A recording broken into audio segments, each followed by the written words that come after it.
Soy parte de los talleristas que estamos dictando el CLE de AIEPI, que es una estrategia muy importante para nosotros los pediatras.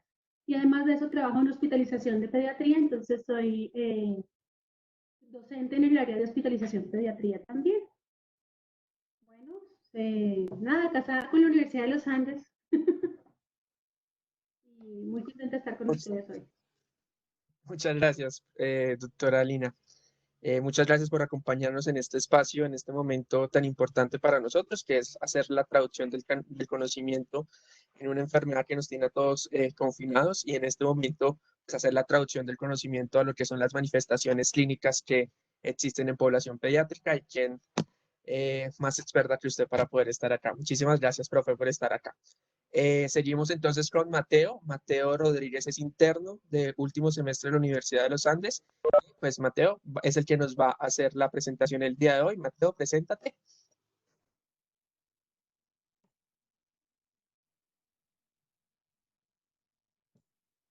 Hola, ¿me escuchan?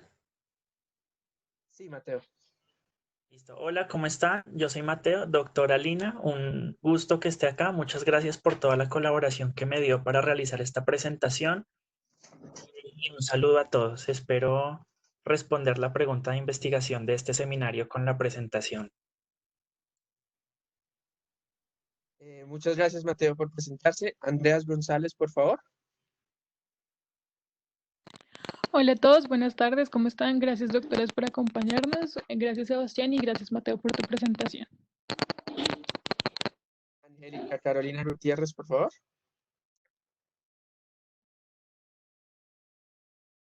Buenas tardes a todos, ¿cómo están? Espero que estén muy bien. Muchas gracias por todo. Ojalá puedan abrir las cámaras para verlos. Angélica Peña, ¿cómo está?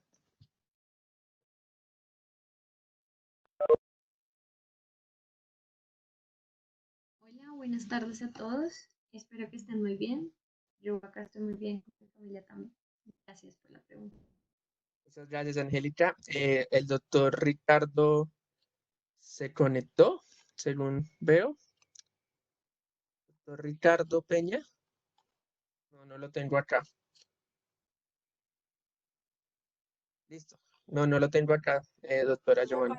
Se había conectado, de pronto fue que se le cayó la señal, estar pendiente. Bueno, muy Listo, estoy cortito el saludo pendiente. de todos para poder iniciar. Así, hola, Hola, chao. Camil. Buenos días, buenas tardes, perdón a todos. Espero que todos estén muy bien. Hola, Daniel. Cremel. Buenas tardes a todos, espero que estén bien. Un saludo grande. Hola, Freddy. Hola, buenas tardes. Listo. Hola, Manuela. No tengo apellido. Manuela.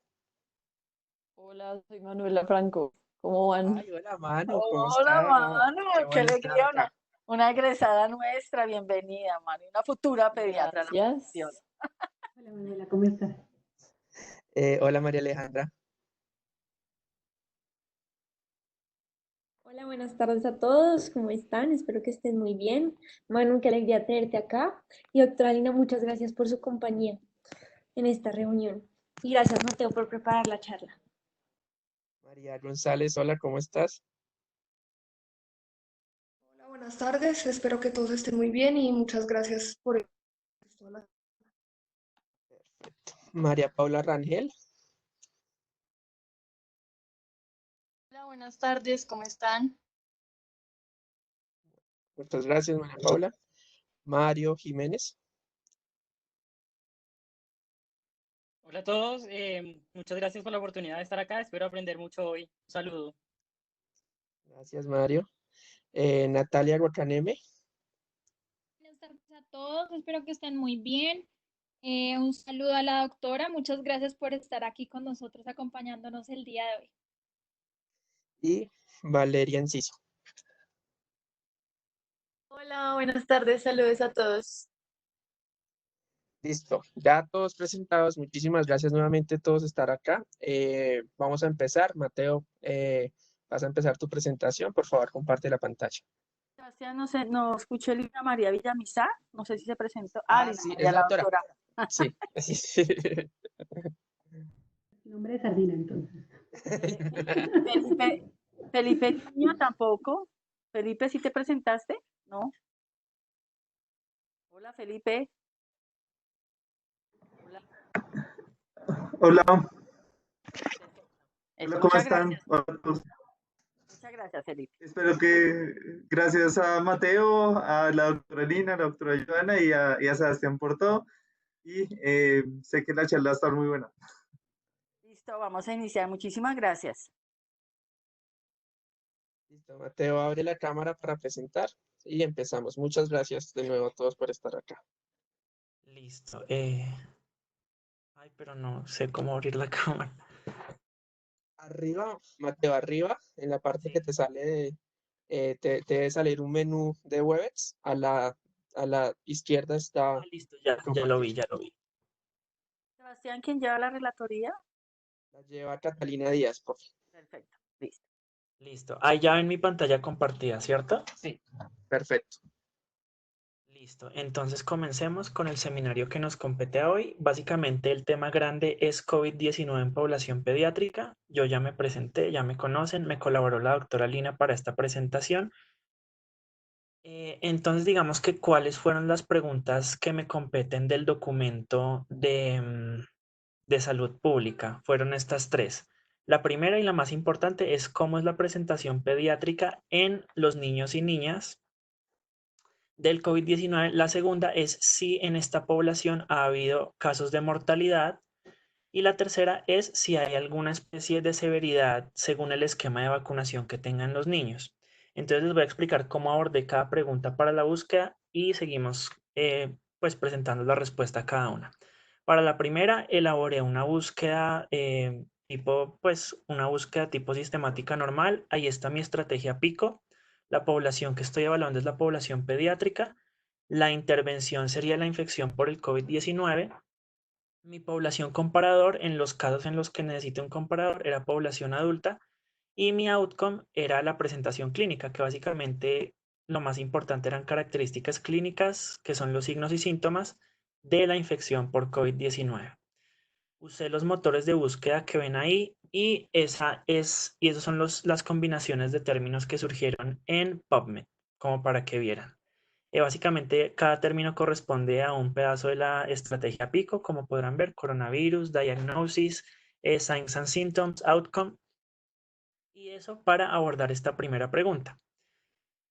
Para la parte de mortalidad, usé las series de casos más grandes y los reportes epidemiológicos mundiales que están saliendo, pues, lo que les digo, de las cohortes más grandes y de cada país para mostrar qué tan representativa es la mortalidad en niños por coronavirus para cada país.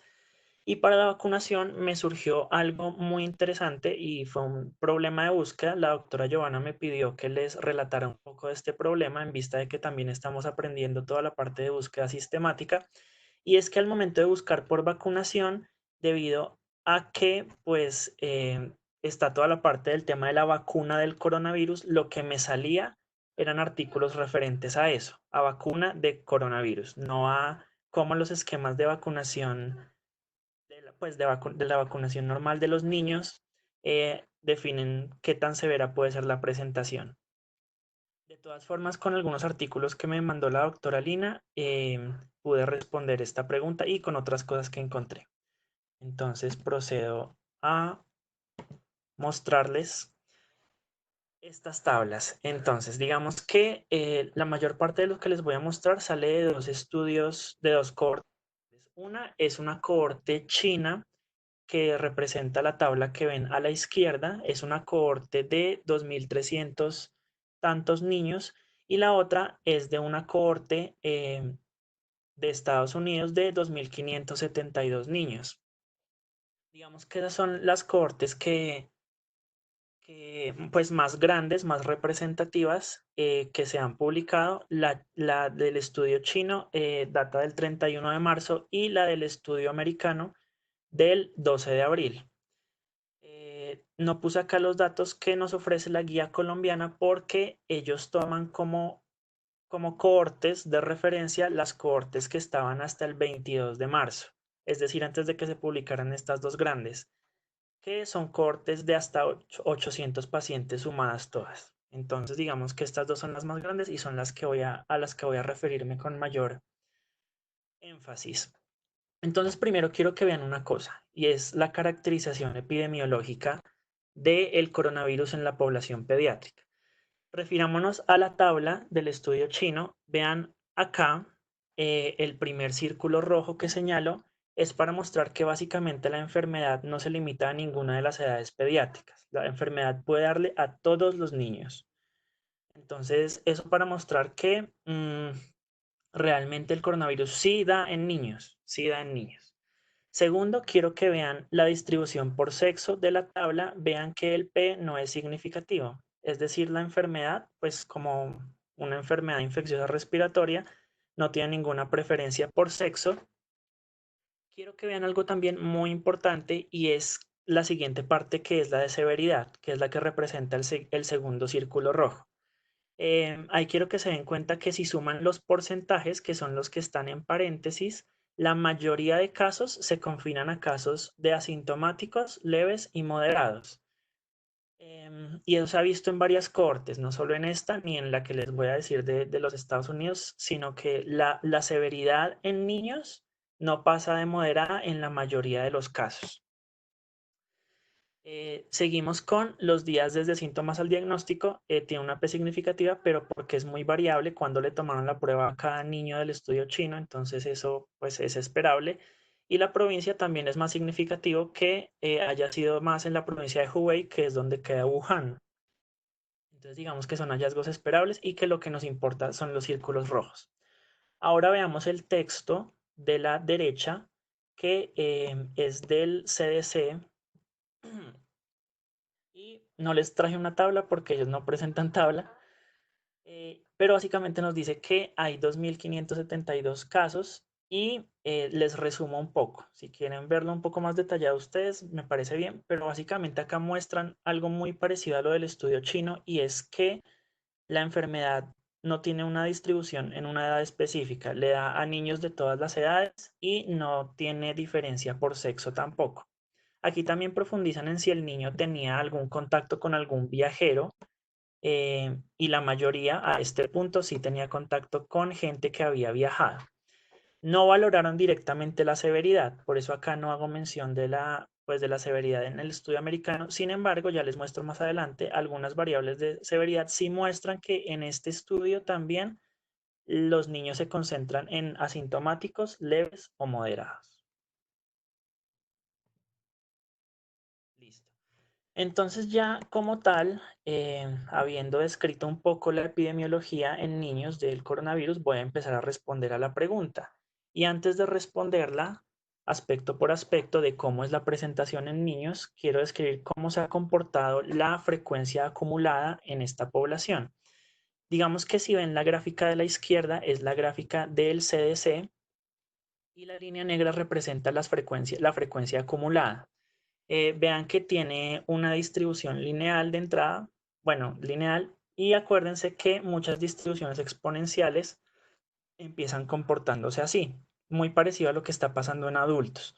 Lo mismo con la gráfica de la derecha, que es del estudio chino. Vean que empieza como con una distribución lineal, pero digamos que con la experiencia que se ha tenido en adultos, esa linealidad puede pasar a un modelo exponencial. Eso es lo que quiero que vean en esta gráfica. Seguimos acá, ya respondiendo en gran parte la primera pregunta, la de la presentación. Y la presentación básicamente son signos y síntomas. Entonces, digamos que del estudio chino, que es el de la izquierda, 291 niños fueron los sintomáticos de los 2.000 y pico que les comentaba. Ahí podemos ver que de entrada una gran parte de los niños son asintomáticos. Y quiero que se fijen en los porcentajes de cada síntoma, de la prevalencia de cada síntoma en estos pacientes. Y al lado está la parte que hicieron de adultos, como para que los comparen un poco también. Entonces, hasta el 73% de los pacientes pediátricos sintomáticos presentaron uno de estos tres síntomas: fiebre, tos o dificultad respiratoria. Digamos que si lo comparan con la parte derecha de esa tabla, ven que son los síntomas también más prevalentes en la población adulta. Entonces, realmente grandes diferencias sintomáticas entre niños y adultos no hay. Cuando son sintomáticos, ¿no? Y vean que los otros síntomas que reportan también son consistentes con los que se han reportado en adultos. Mialgia, síntomas respiratorios superiores, cefalea y síntomas abdominales, pues gastrointestinales. Y si vemos al lado en el estudio americano, vemos lo mismo. Vean el circulito rojo, ahí quiero denotar que los porcentajes más grandes, si ven cada paréntesis, se concentran en esos 3 síntomas cardinales. La tos, bueno, en este caso el eritema faríngeo, y la fiebre. Más abajo pueden ver el rango de temperaturas que los niños con fiebre tuvieron. Digamos que la mayoría se concentran en temperaturas menores de 37.5, es decir, realmente no tuvieron fiebre. Y ya hay prevalencias variables de otros síntomas. Vemos que son los mismos, síntomas respiratorios superiores y otros síntomas. Que el estudio americano que muestra que es muy interesante, ellos hablan de algunas particularidades que ellos vieron en su cohorte de niños comparada con la cohorte de adultos, que son las 2 que yo les puse ahí. Entonces, la primera es que ellos vieron que algunos niños, especialmente menores de 2 años, presentaban solo fiebre y tenían una prueba positiva para coronavirus. Y la segunda es que algunos niños presentaron síntomas gastrointestinales o neurológicos, me faltó ahí, solamente. Entonces, digamos que a diferencia de los adultos, ellos encontraron que estas presentaciones aisladas también podrían corresponder a coronavirus, claramente en menor proporción que los otros síntomas cardinales de los cuales hablaron, pero me pareció chévere contarles.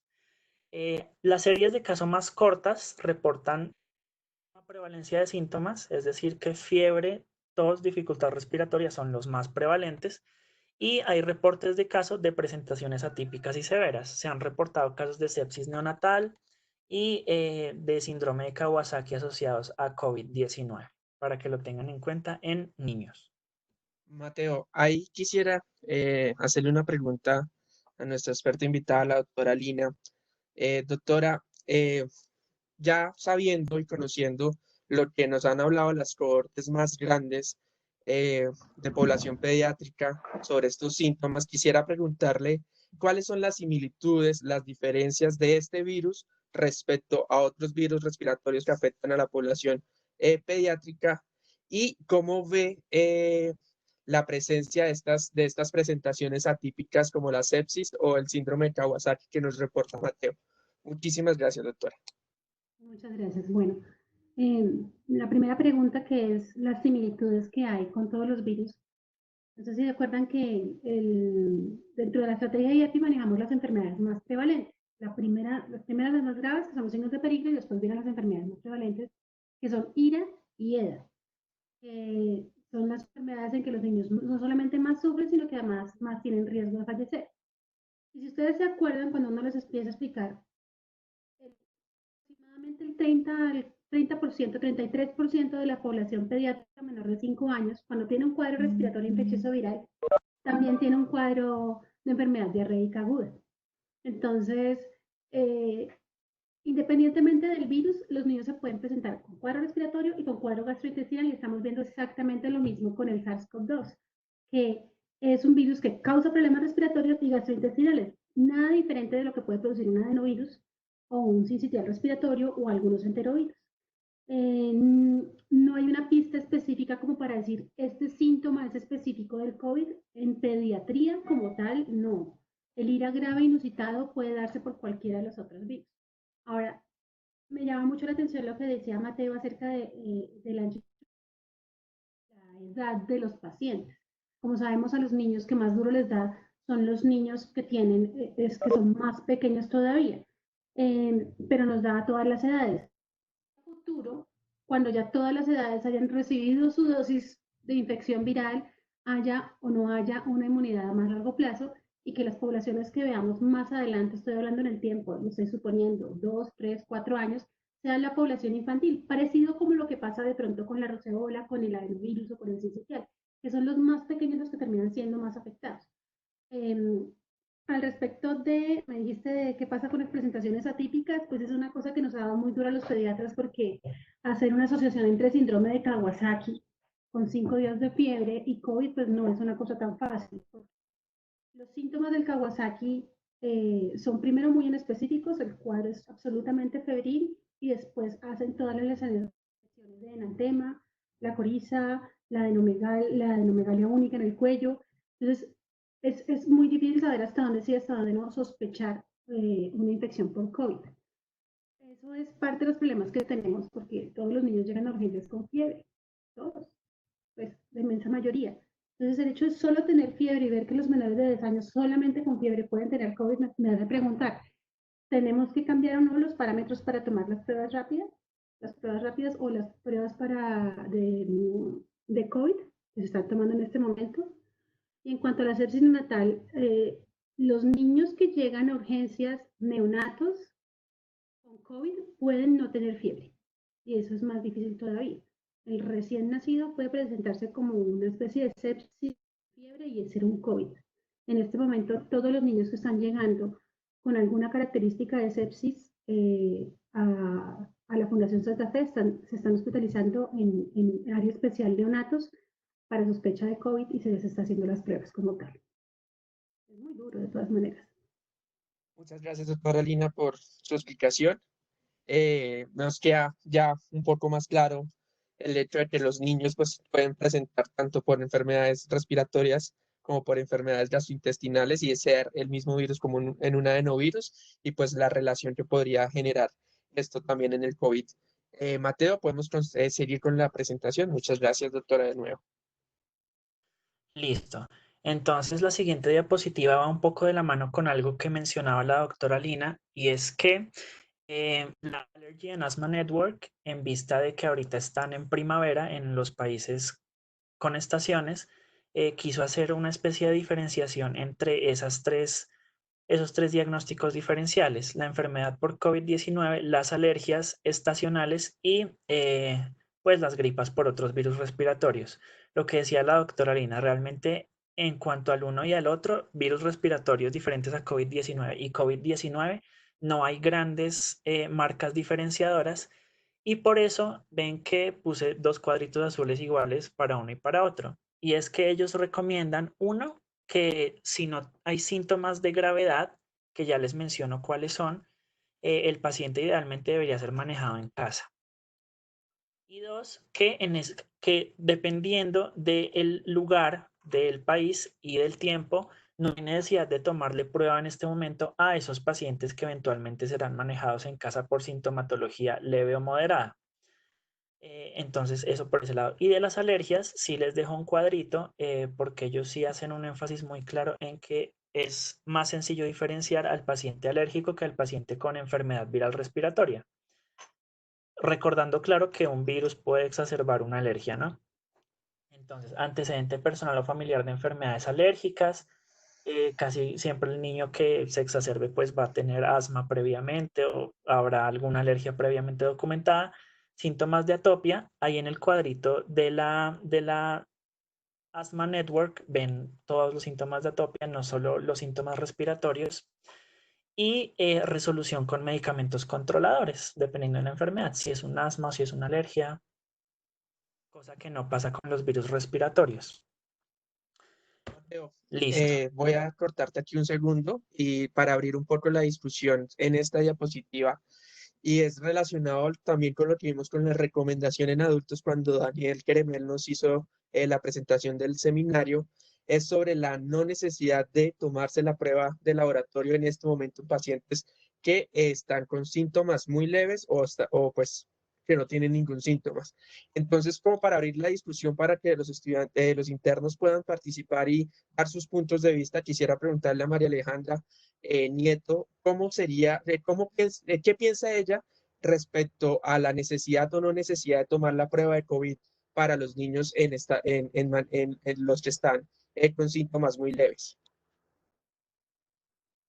Bueno, pues mi punto de vista es un poco más desde la parte de epidemiología. Creo que aunque una persona, tanto adulto como niño, tenga síntomas leves, sería bueno tomarle igual la prueba para tener un mejor registro de los casos y que las tasas de fatalidad y las tasas de mortalidad sean un poco más reales, porque creo que en general porque no hay pruebas suficientes y que solo se están atendiendo pues a personas con síntomas más graves, puede haber un subregistro y pues tan reales, aunque haya pues estos datos, o sea, como no se incluyen todos los casos confirmados porque probablemente si alguien tiene un síntoma leve, pues no le van a hacer la prueba, entonces no se va a saber si tiene o no tiene pues el coronavirus o COVID-19. Entonces ese es mi punto de vista, creo que sí se deberían hacer, pero pues obviamente pues en Colombia y países tercermundistas pues no sé qué tan disponibles están las pruebas para todo el mundo. Creo que ese pues sería el problema, pero pues desde mi punto de vista sí se deberían hacer. Muchas gracias, María Alejandra. Frey, ¿tenía algo que decir? Sí, yo estoy también de acuerdo en que deberían hacerse pruebas también para estos pacientes pediátricos que tengan síntomas leves, no solamente para el manejo clínico de ellos, sino por conocer el estado de el riesgo que pueda llegar a tener la familia, porque ellos también son personas que están expuestos a estos niños y también pueden contraer el COVID-19. Entonces, no solamente es por diagnóstico, sino también para prevención de la familia. Perfecto, Freddy. Quisiera conocer el punto de vista también de la doctora Lina sobre este punto, debido a que pues es importante lo que nos recomiendan las guías o las asociaciones de expertos, las opiniones de expertos, pero también en el contexto colombiano puede ser muy diferente lo que nos recomienda esta asociación de alergología de Estados Unidos al contexto colombiano. ¿Qué piensa la doctora Lina sobre esto? Pues es un problema complejo porque también tiene que ver el problema económico que hay de base en el país, ¿sí? Estamos ahorita al borde de un problema grave económico y no podemos gastar todas, digamos, sin necesidad. La idea de tener todas las personas aisladas es precisamente que si alguien tiene síntomas leves, pues no salga a ningún lado, se quede en su casa, se aísle, y así no se haga un registro como tal, o de pronto puede, a veces, en muchos lados lo que hacen es llamar a sus aseguradoras y dependiendo de sus síntomas mandan a alguien o simplemente queda anotado como un posible caso. Y se puede hacer de esta manera una especie de vigilancia epidemiológica, precisamente pensando en que la gente no salga a buscar una prueba, no salga corriendo a comprar una prueba que de pronto no necesita hacerse porque el manejo no le va a cambiar, tenga o no tenga COVID, a esa persona sola, pero su aislamiento sí. Ahí está la diferencia grande. Para volver a la normalidad en el país o a la nueva normalidad, porque no creo que volvamos nunca a una normalidad como tal, sería muy necesario hacer pruebas de tamizaje a muchas personas, sobre todo a los niños que entran a un colegio, ¿sí? Porque aunque ellos puede que sean asintomáticos, puede que tengan una gripe leve, puede que no sean ni la bronquiolitis severa, puede que sea una cosa muy discreta de enfermedad, si me va a contagiar a un abuelito o a un profesor a punto de pensionarse, eso sí debe ser un problema real. Entonces existe cierta como dualidad entre si debo tomarle pruebas a todo el mundo o no. Yo creo que depende mucho de cuánto económicamente estemos dispuestos a aportar al respecto, más que cualquier otra cosa. Muchísimas gracias, doctora. Y para que nos evalúe esta parte desde la parte de la salud pública y las políticas públicas y la parte económica, pues quisiera invitar a la doctora Giovanna que nos explique cuál es su punto de vista respecto a esta recomendación que nos da la red de asma y alergia. Bueno, Sebastián, pues un poco en sintonía con todo lo que han dicho tanto Alejandra como Freddy y la doctora Lina María. Creo que si bien vemos la importancia de hacer las pruebas más por un tema de salud pública, identificación de una vigilancia centinela, que es la investigación que está realizando la universidad, y hacer vigilancia epidemiológica, más allá de eso, y como lo ha señalado la doctora Lina, pues no es que no nos vaya a aportar, obviamente estamos en plena pandemia, pero clínicamente el manejo, si tengo o no tengo la prueba frente a una sintomatología que puede ir de leve a severa, pues definitivamente la clínica es la que me va a decir a mí cuál es el camino a seguir frente a un niño que tiene unos síntomas respiratorios leves, que puede irse para su casa y que en estos momentos, como lo discutíamos allí, pues la recomendación ante la duda es que que haga aislamiento al interior de su casa, ¿sí? En estos momentos de la pandemia, si vemos que tiene un nexo epidemiológico, que creo que ahorita más adelante lo va a explicar Mateo, si vemos que tiene un nexo epidemiológico, pero además tiene alguno de estos síntomas. Y comparto mucho lo que estaban mencionando. Esto tiene que ver mucho con la capacidad económica que tiene un país, con la capacidad económica que tiene, hasta dónde estamos dispuestos, como bien señalaba la doctora Lina, del sistema asumir las pruebas. Vemos toda la dificultad que tenemos en este momento, incluso no están tampoco tan fáciles conseguirlas. Y tenemos que tener unos criterios muy, muy certeros a quiénes les vamos a realizar esta prueba. Creo que aquí el tema de la educación a la comunidad, de educación a los padres, de ser conscientes que si yo estoy en riesgo, si estuve en contacto con y tengo niños y niñas en mi casa, pues lo más seguro y lo más posible es que puedan infectarse. En Estados Unidos, ahí corrijo un poquito a María Alejandra, que incluso no es un tema de países en vías de desarrollo como el nuestro, si se decide o no se decide tomar la prueba. Yo les comentaba la semana pasada, conocidos que están en Washington, que tienen COVID, no pudieron hacerse la prueba o simplemente iban al hospital y les decían, no les vamos a hacer la prueba, usted tiene algo leve, váyase para la casa y se queda y haga el distanciamiento social, hágase aislarse en su propia casa. Entonces, o sea, eso es un tema también que entra a mirar como un equilibrio entre la salud pública y la parte clínica para tomar decisiones. Lo ideal, en el mundo ideal, lo mejor sería que a todos nos hicieran pruebas. Ese es el mundo ideal, ese es el mundo ideal, pero no tenemos ni cómo. Sebastián lideró ayer lideró una investigación que todos pudieron ver por noticias sobre la protección de los que tienen los profesionales de salud en este momento. O sea, ni siquiera tenemos para proteger al personal de salud.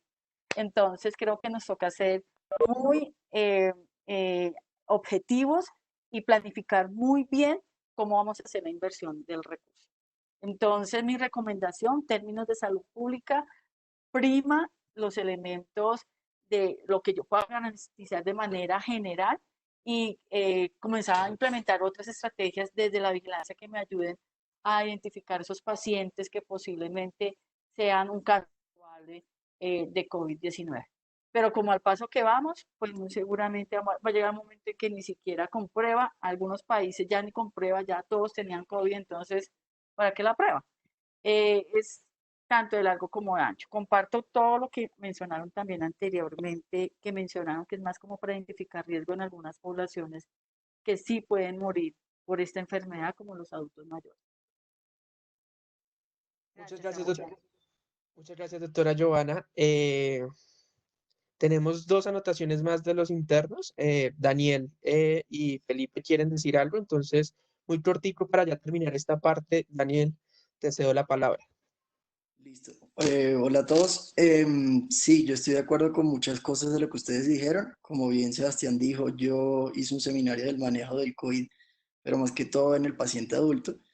Y yo pensaba mucho de lo que ustedes decían de la utilidad de la prueba, que es más que todo epidemiológicamente y dependía del poderío económico de cada país y de que era muy útil en cuanto a al aislamiento preventivo de las personas. Sin embargo, ahorita lo que me causó curiosidad es en la población pediátrica específicamente, porque la semana pasada salió un estudio en Francia que era, según tengo entendido, es el primer estudio que evalúa serológicamente la infección por el coronavirus, un estudio retrospectivo de cohortes que estaba evaluando, pues no era la finalidad, pero uno de los resultados era que el riesgo de los padres y hermanos de un hijo con coronavirus infectado, así no haya medidas preventivas de aislamiento, tapabocas, etcétera, el riesgo de infección para los padres aumentó más o menos, era como del 9% al 17%, y de los hermanos era como del 2% al 20%, que para los hermanos era mucho mayor, pero no era tan significativo, o sea, no era tan llamativo esa diferencia. Entonces, no sé qué piensa la doctora Lina con respecto a eso, porque no sé, pareciera que no es tan efectivo ese aislamiento ya siendo confirmatorio de la infección.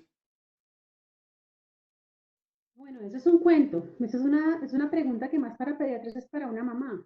O sea, pensemos en un niño con varicela, cuando antes de las vacunas. ¿No? Saben que la varicela se contagia muy fácilmente.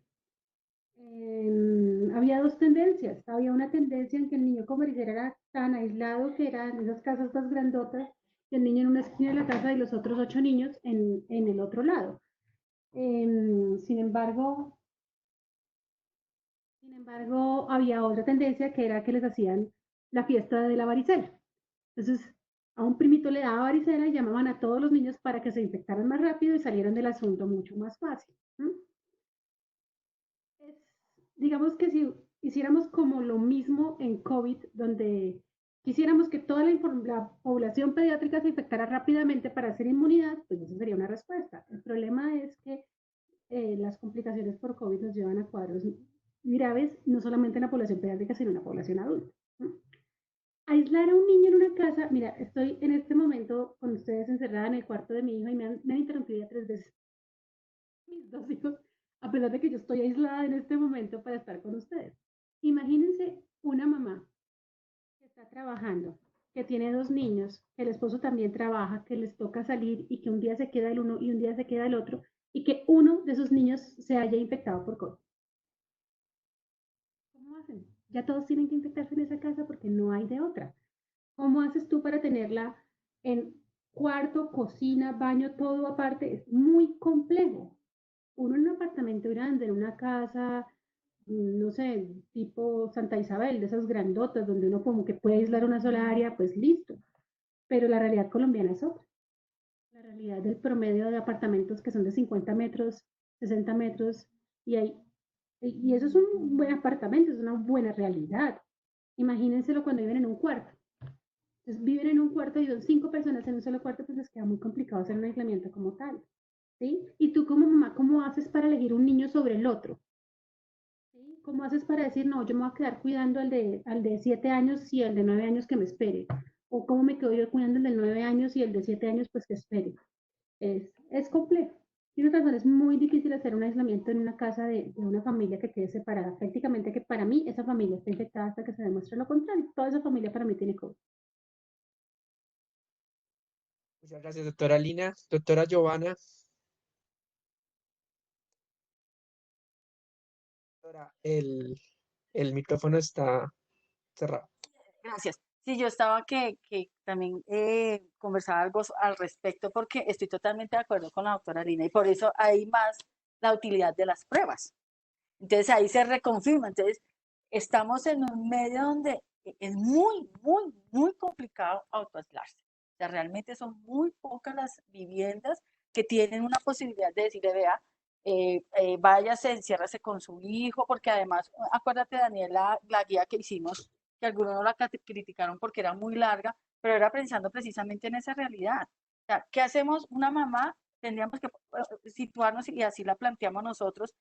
Si su hijo está infectado, si su hijo tiene COVID-19, tiene que primero hacerse varias preguntas. La primera, ¿usted es el cuidador? Si usted es el cuidador, tiene que redistribuir todas las tareas en la casa, porque usted no puede seguir cocinando. Pero si usted no es el cuidador, trabaja, es madre de cabeza de hogar, pues tiene que buscar a alguien que le ayude, pero también tiene que mirar, y ahí también preguntamos, también tiene que buscar a alguien de confianza porque no puede olvidar el tema de abuso y violencia sexual en niños, o sea, usted tampoco puede dejar el cuidado a cualquier persona, niño, entonces eso se vuelve muy complejo. Y esto en donde, digamos, estratos sociales donde definitivamente hay esas posibilidades. Ahora, vámonos a un mártires, en donde hay pagadiario y donde hay inquilinatos y donde en una sola habitación hay 10, 15 personas. Yo creo que esa pregunta tendríamos que mirarla muy en la luz de los factores de riesgo que nos va a mencionar Mateo, que yo creo que ahí sí, ese niño, y ahí es donde Mateo lo va a explicar más adelante, qué se tiene que hacer con ese niño que tiene esos factores de riesgo.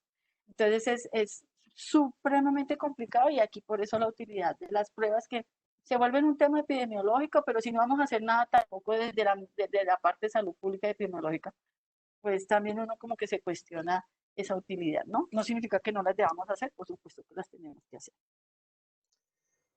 Muchas gracias, doctora. Último comentario de esta diapositiva.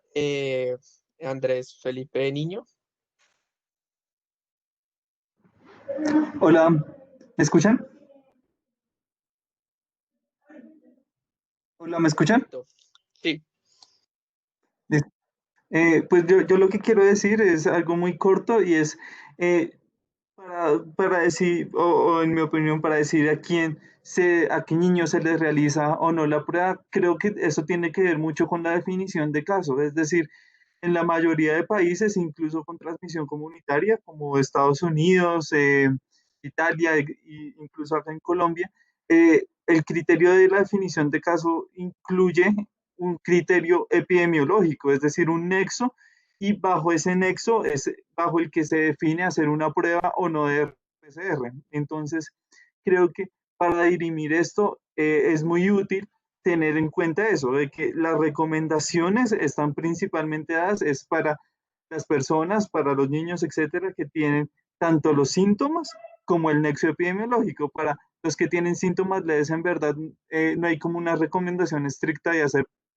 Y solamente aquellos pacientes que tienen criterios clínicos, se les hace pruebas si son criterios clínicos de severidad, entonces así no tengan nexo epidemiológico. Entonces creo que esa definición de caso que muchos países han adoptado es muy útil para decir a quién hacerle o no hacerle prueba. E incluso en Estados Unidos, los CDC publicaron un listado como de 4 categorías en la cual se presenta la priorización de las pruebas, y las últimas categorías son los sintomáticos que no tienen nexo epidemiológico o pues contactos asintomáticos. Entonces creo que para decir a quién se le hace o no prueba es muy útil tener en cuenta como las definiciones de casos que han implantado para cada territorio o para cada país.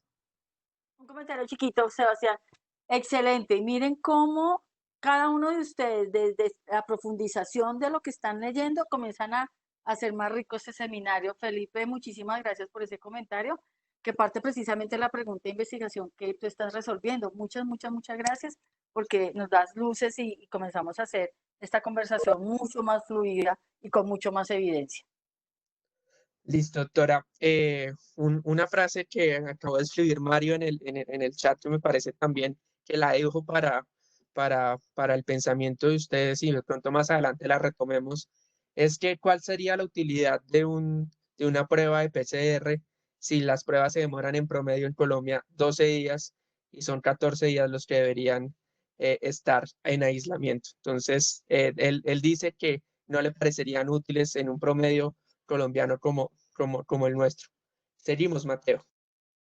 Eso sí es cierto, es parcialmente útil, pero por ejemplo en la Santa Fe se le hace unas pruebas rápidas, pero esas pruebas rápidas las hacemos para definir rápidamente si el paciente necesita un nuevo aislamiento en el área COVID como tal.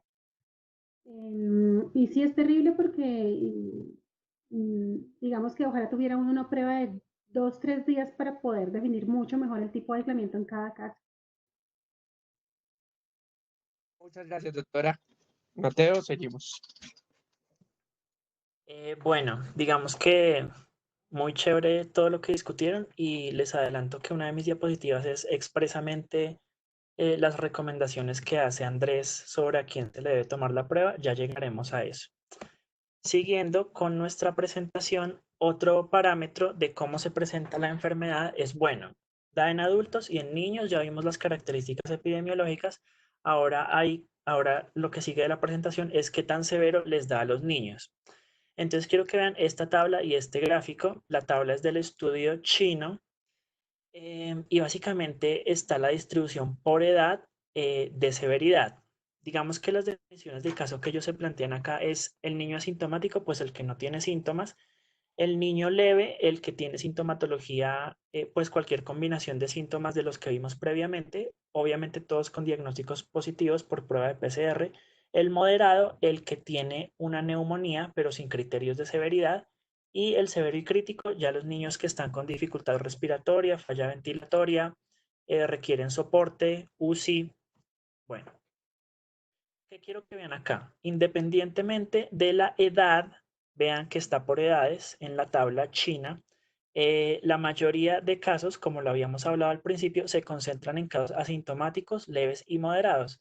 Y menos del 10% de de cada grupo por edad representan casos severos y críticos para este estudio chino. Y para los americanos, acuérdense que les dije que ellos no habían medido directamente severidad, pero sí dicen que niños requirieron manejo hospitalario en UCI o en casa y por edades. Entonces quiero que vean ahí que la mayoría de niños, grupos de edades desde mayores de el año, son manejados en casa exitosamente y que hay un número importante de niños menores de un año que efectivamente tuvieron que ser hospitalizados o llevados a UCI, pero que la mayoría realmente se concentra en, en grupos en manejo domiciliario. Y ellos hacen un apartado y revisan cuáles son los criterios predictivos, los factores de riesgo que podrían indicar que un niño va a ser un caso severo o crítico. Entonces, digamos que ellos determinaron que los factores de riesgo en ambas cohortes eran los niños menores de un año, los niños con enfermedades pulmonares crónicas como el asma, los niños con enfermedad cardiovascular o los niños con algún estado de inmunosupresión. Y los que ven separados por un espacio son criterios que ellos dicen que se asocian, pues los asocian más a adultos, pero realmente viendo que los primeros criterios son tan parecidos a los que se presentan en adultos como factores de riesgo, dijeron, bueno, pongámosle a los niños los mismos factores de riesgo que los adultos. ¿Qué serían estos adicionales? Los enfermos renales crónicos, especialmente los pacientes que están en diálisis, los pacientes con hepatopatía, las niñas embarazadas, los niños con endocrinopatías, especialmente los niños diabéticos y los niños con obesidad. Esos son los factores que ellos dijeron que son de riesgo para los casos severos y críticos, para que los tengan muy en cuenta. Listo. Y aquí seguimos respondiendo con otra de las preguntas de investigación, sin dejar de responder la primera, porque la mortalidad es parte de cómo se viene presentando el COVID-19 en niños. Entonces quiero que vean, a la izquierda está una gráfica con la tasa de fatalidad caso de varios países, pues de los países que concentraron más casos al comienzo, por edad. Entonces quiero que vean que pues es muy diciente, a más edad es proporcional la mortalidad, pues la tasa de fatalidad caso, que es cuántos de los que les da COVID se mueren por el COVID. Y vean que la población que nos interesa, que son los niños, en ese caso en el cuadrito azul ven de 0 a 9 años y de 10 a 19 años, presentan tasas de fatalidad caso muy cercanas al 0%. Ahí realmente no es que sean 0%, sino que son tan bajitas que las aproximan al 0%, comparadas con otras edades. Y a la derecha vemos lo mismo, tasa de fatalidad caso, pero en un análisis que hicieron en Nueva York, que para el 14 de abril era la ciudad con mayor número de casos, y vemos realmente lo mismo. Vean que por edad, si ustedes ven los porcentajes, es proporcional la mortalidad por COVID-19 y que en la población que nos interesa, que serían los de 0 a 17 años, la tasa de fatalidad caso es del 0.04%. De todas esas muertes que había habido, que eran 6.839, solo 3 niños habían muerto. No especifican las edades, pero el mensaje acá es que, pues muy de la mano con el anterior, primero a los niños no les da la enfermedad severa tanto como a los adultos, y segundo, las tasas de fatalidad caso y las tasas de mortalidad por esta enfermedad son mucho más bajas. Mateo, quisiera preguntarle a la doctora, en este caso, es estas tasas a la doctora Lina, son estas tasas de mortalidad, pues que vemos que son relativamente muy pequeñas, aunque pues bueno, una muerte en un niño es una catástrofe, pero vemos que son tasas demasiado pequeñas. ¿Cómo se compara estas tasas de mortalidad con otros virus respiratorios, tipo influenza, que nos podría dar como un punto de comparación importante de la severidad de la enfermedad del coronavirus en población pediátrica? Bueno, pasan varias cosas aquí que yo quiero que hagamos todos como el análisis y preguntémonos varias cosas. En tiempos anteriores, antes del COVID, digámoslo así, ya hace, no es antes de Cristo, sino antes del COVID, las tasas de mortalidad por influenza o por, o sea, la probabilidad que tú tenías de morirte por un virus sincicial respiratorio no era despreciable, igual que por una influenza o por un adenovirus, sobre todo entre más pequeño es. El sincicial respiratorio, muy específicamente, por eso se generó el palivizumab, para ayudar a los pacientes, a los niños que son prematuros, que se acuerdan que les daban estas, los papás lo llamaban vacunas, pero realmente no son vacunas sino anticuerpos. A los niños se los daban palivizumab durante un tiempo que era el pico de enfermedades respiratorias. Entonces, mientras teníamos ese pico de enfermedades respiratorias, teníamos una alta tasa de fallecimiento de pacientes por adeno, por sincicial y por influenza. Pues eso terminaba todo en una reunión especial de mortalidad que había en Bogotá. Y pues no era motivo de aislar a toda la población, porque solamente mataban niños. ¿No? Los adultos no les pasaba. Ahora que llega el COVID, se le da bastante duro a la población, que tiene una tasa de mortalidad alta en adultos en comparación con la pediátrica. La pediátrica es ínfima y, como tú dices, la muerte de un niño es una catástrofe como tal. No tenemos cómo compararla con la tasa de mortalidad actual de este momento de influenza, de sincicial o de adenovirus, porque por el aislamiento se nos han bajado precisamente las prevalencias de estas enfermedades. Podríamos compararla con el año pasado o con los últimos 3 o 4 años y nos damos cuenta que de todas maneras fallecían más los niños por este tipo de virus que por el COVID actualmente. Pero la comparación real, o sea, lo ideal en situación epidemiológica para poder compararlo bien sería en el tiempo actual realmente uno pudiera tener una población, pero esta población sí suena un poquito a un estudio que no es ético, es tener una población donde no hay aislamiento y a estos les medimos porque se mueren más, por sincicial, por adeno o por COVID. Es una tasa de mortalidad pequeña, pero es suficiente. Y el problema con pediatría no solamente es la tasa de mortalidad, sino la tasa de contagiosidad. Los niños son altamente contagiosos de este tipo de enfermedades. Y ese es el problema grave que tenemos con ellos, más que incluso la mortalidad por COVID.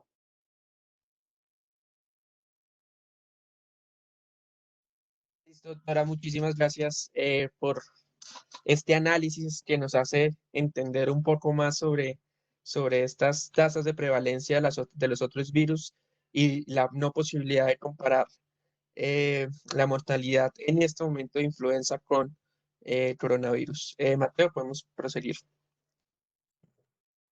Listo. Entonces, estas gráficas son muy chéveres porque me las pasó la doctora Lina, las publicó un doctor, el doctor Pablo Vázquez Hoyos, que es un intensivista pediátrico de la Universidad Nacional, y me parecen muy chévere porque realmente muestran qué es lo que está pasando en Colombia con el COVID-19 en pediatría. Entonces, si vemos la primera... Mateo, ¿cómo se llama eso? Un aviso parroquial. Lo pueden seguir en su cuenta de Twitter y todos los días van a tener esta información. Sí, él sube esto a diario. Estas son las del 4 de mayo, o sea, hace 2 días, pero hoy ya pueden encontrar las de la fecha de hoy, por ejemplo. Entonces, para pues, seguir día a día cómo va la situación en pediatría. Si vemos la primera gráfica, nos muestra la distribución de cuántos niños están siendo manejados en dónde. Y pues vean que es muy parecido a lo que hemos estado hablando. Vean que un 85% de los casos para Colombia se están manejando en casa. Otro porcentaje, si no contamos el porcentaje de los recuperados, que a lo mejor son pacientes que también se han manejado en casa la mayoría.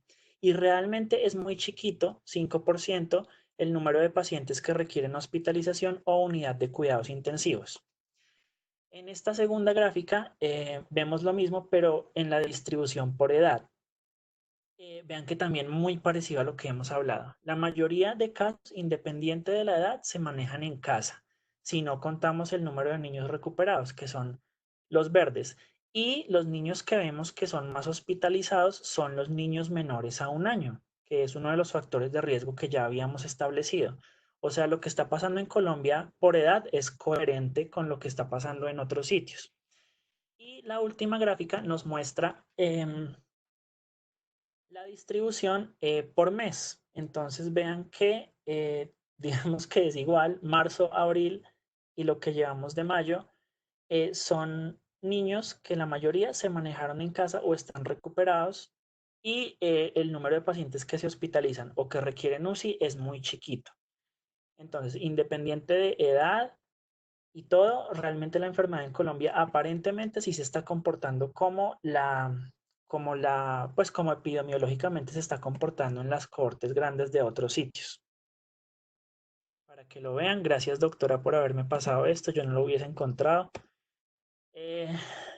Bueno, aquí respondiendo la pregunta de Andrés y si leyeron el up-to-date que les pedí que leyeran, esta es una tabla que muestra en paralelo las recomendaciones de a quién se le debe tomar la prueba diagnóstica, dadas por el CDC y por la Asociación Americana de Enfermedades Infecciosas.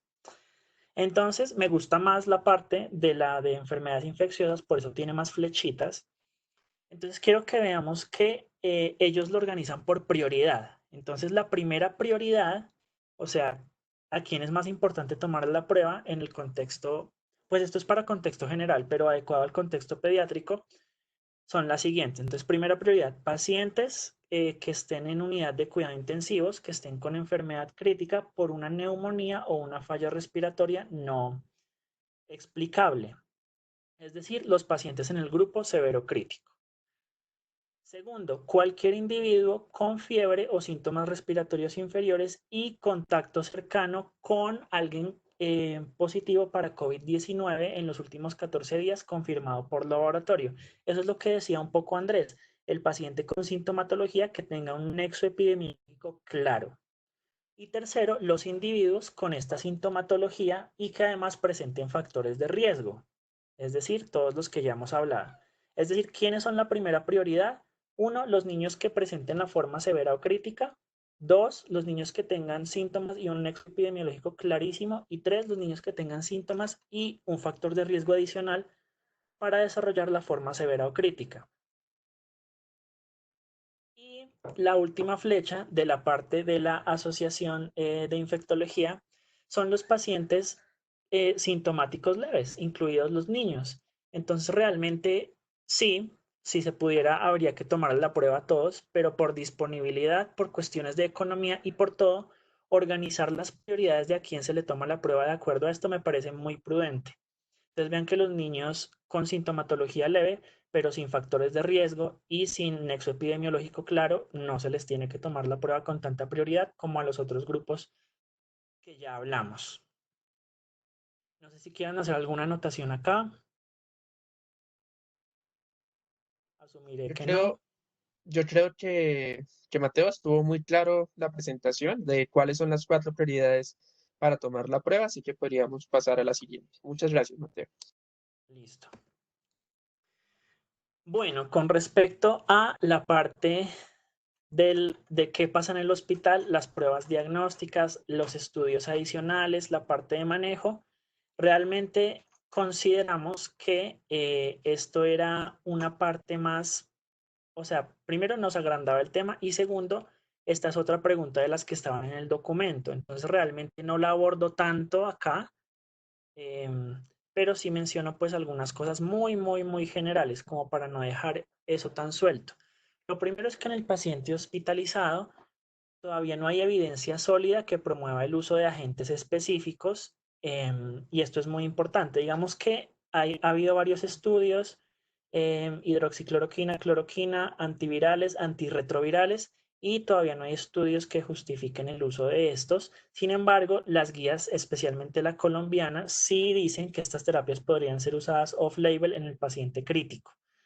Segundo, no se recomienda tampoco la descontinuación de tratamientos para enfermedades crónicas. Y esto, pues, me ha pasado. ¿Por qué no te escuchamos? ¿Desde qué parte no me escuchan, doctora? te escucho. Desde que Sí, yo también te escuché completo. Ok, se me perdió a mí solamente. qué pena, Lina. Bueno, igual la doctora Lina sabe esto mejor que yo de sobra, entonces seguiré.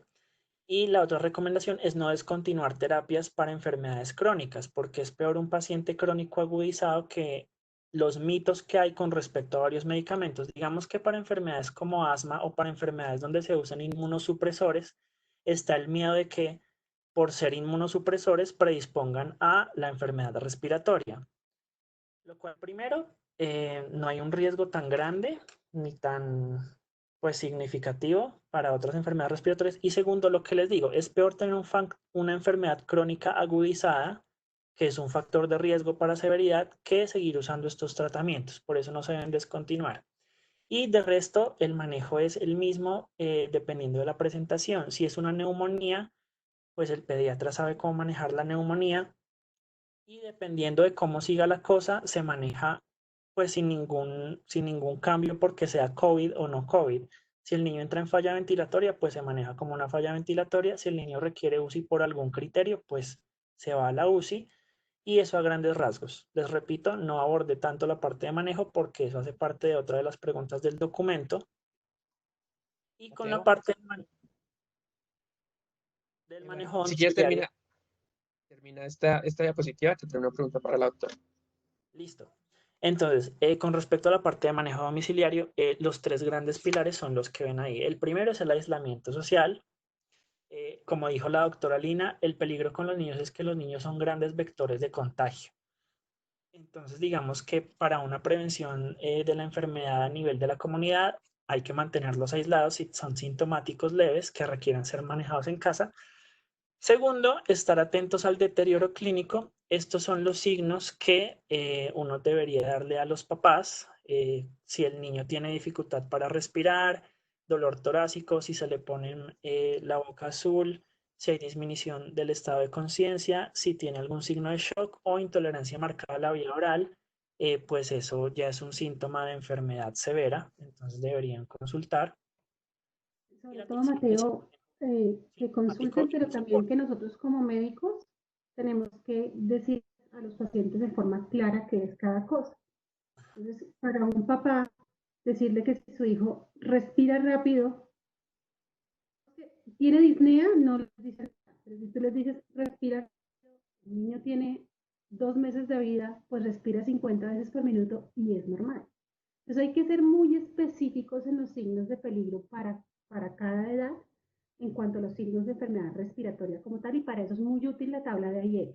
Bueno, hay unos signos muy claros para cada enfermedad y tiene unos signos para enfermedad respiratoria aguda que tú lo puedes ver en el cuadro de procedimientos y eso se les pueden entregar a los pacientes. No se olviden todas sus habilidades de la comunicación como excelentes estudiantes de la Universidad de los Andes que hay, pero sí hay que ser muy específico con ellos por eso, porque, por ejemplo, dolor torácico y tienes 2 años, ¿cómo dices dolor torácico? O sea, no son capaces de decir me duele aquí, solo lloran.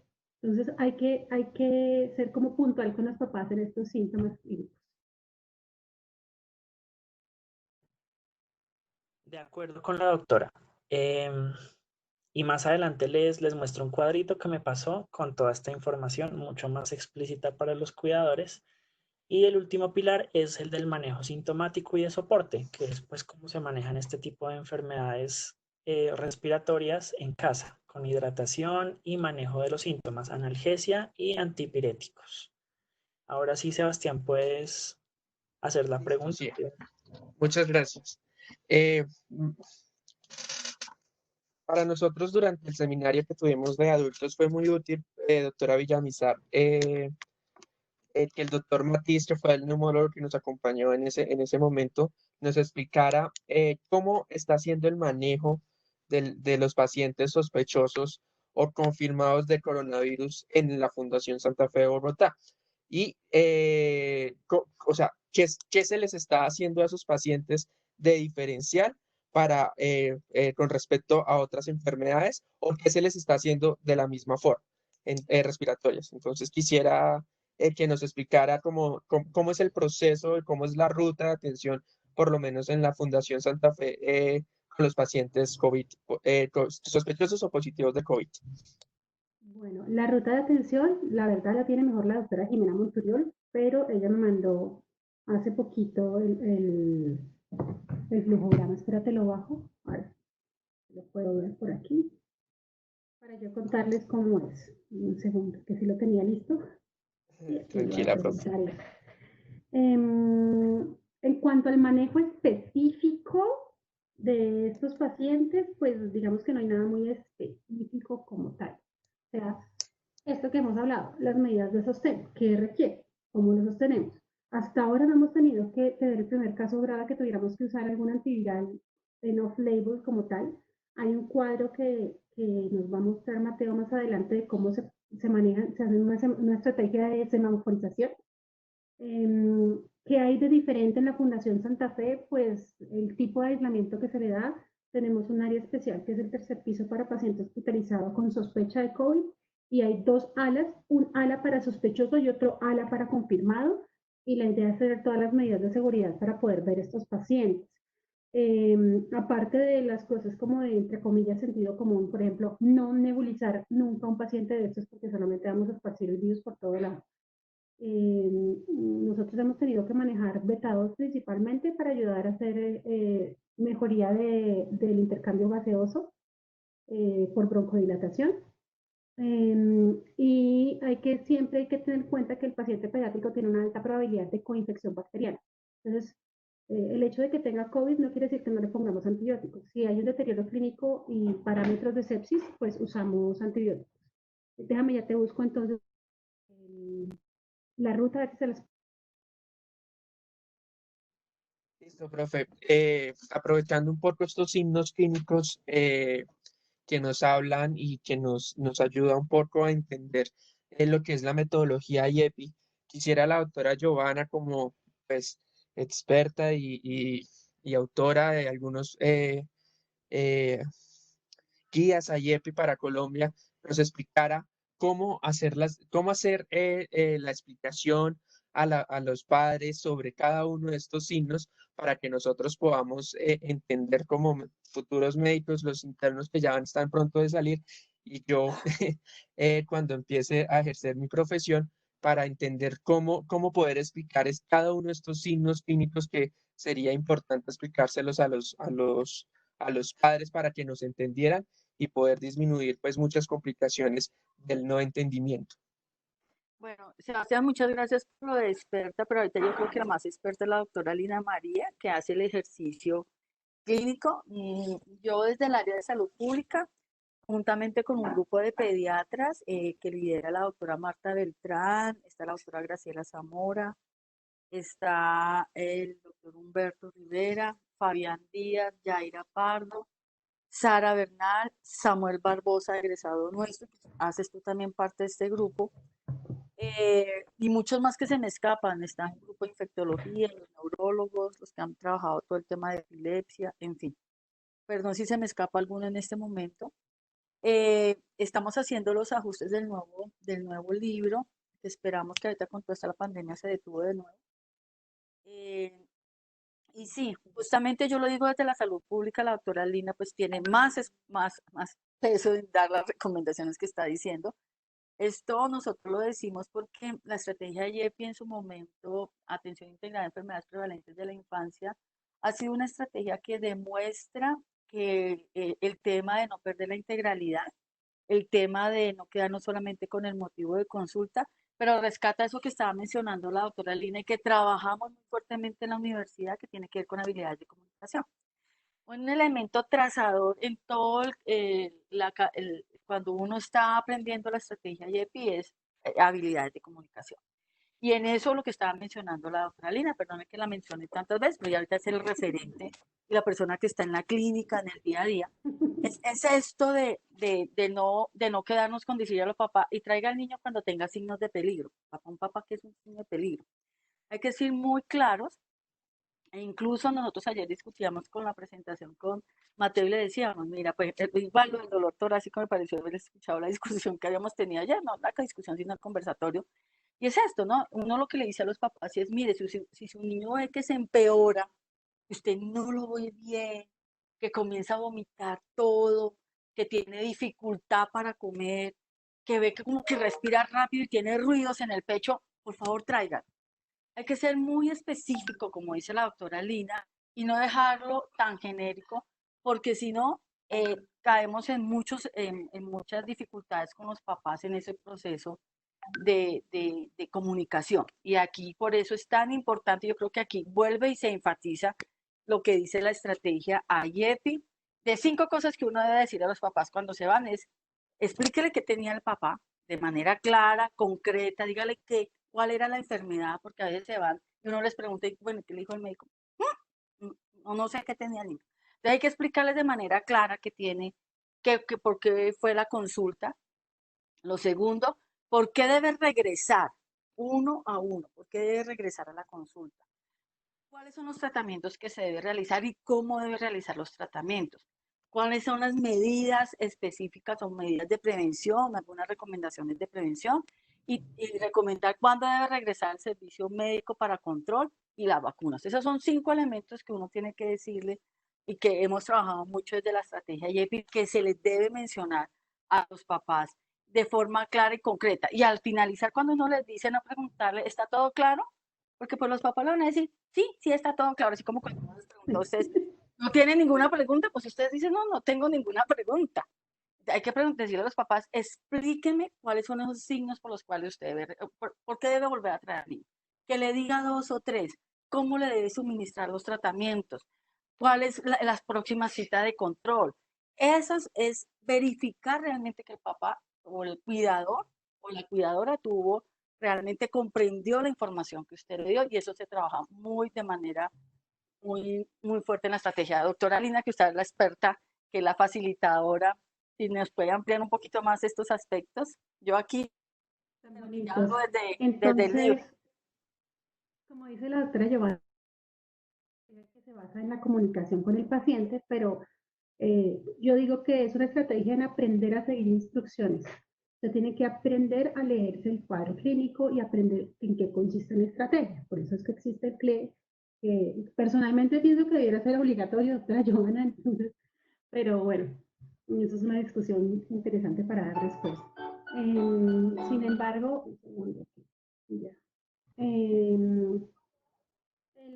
La estrategia IEPI se basa en un protocolo de semaforización y eso es muy importante y muy interesante. ¿Qué significa eso? Nosotros como clínicos, después de hacer las preguntas e interrogación e identificar cuáles son los factores importantes de riesgo, tenemos que irnos a un cuadro de procedimientos que tiene una serie de colores.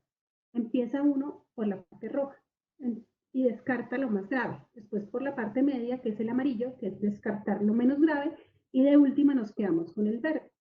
Siendo esta la estrategia, pues es más difícil que se nos pasen los pacientes que requieren algún tipo de intervención. Y esta estrategia está para IRA, para EDA, para otitis, para amigdalitis, para epilepsia, para las enfermedades más prevalentes de la infancia. Cada una tiene una forma de enseñarse y cada una tiene unos criterios y uno tiene que ver unos videos y bueno, hacer una práctica.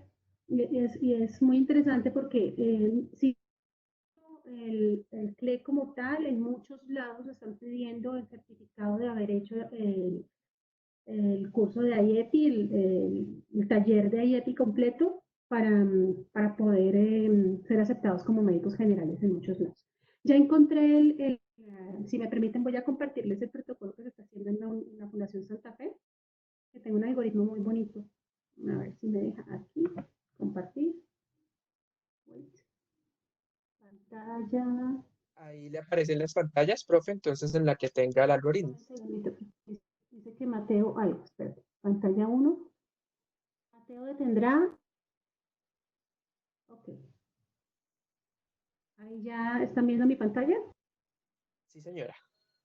Bueno, perfecto. Este es el algoritmo que hicieron en el servicio de urgencia, la Fundación Santa Fe de Bogotá, donde se nota este es el ingreso, y el ingreso a un personal en urgencias están en unos contenedores, se les hacen unas preguntas para poder redireccionar al paciente. Se hace una especie de triage COVID o triage no COVID. Triage no COVID es una valoración normal, segundo piso, observación, las camas sin problema. En este momento el tercer piso de pediatría no está funcionando como tal, como ustedes lo conocían. Estamos en el segundo piso debido a la escasez de pacientes y de poder optimizar mejor el personal. Bueno, y además porque necesitamos ese mismo personal que vaya a otras áreas que hemos creado ahora diferentes, que son el triage COVID, que es el que con un container. Cuando uno llega a la fundación, uno encuentra un container a la entrada, ese es un triage de COVID. Entonces, ahí uno hace la clasificación inicial. Dependiendo de la clasificación inicial de triage, si es rojo, amarillo o verde, se determina a dónde debe ir el paciente. Si está muy mal, miren que si el paciente está muy mal, ingresa directamente al área de reanimación. Directamente, paciente que viene con dificultad respiratoria severa, ¿cuál triage entra de una vez al área de reanimación COVID para poder hacer todo el manejo como tal? Después de estabilización, ya se va al área de hospitalización como tal. Cuando el triage es que saben que no está tan malito, pero pues que requiere algún tipo de vigilancia, para pediatría se utiliza el primer piso de urgencias, el área COVID, todo paciente COVID, ¿no? El área COVID, donde uno determina si el paciente de pronto merita algo más y debe ser hospitalizado o se puede ir para su casa después de tomar muerte.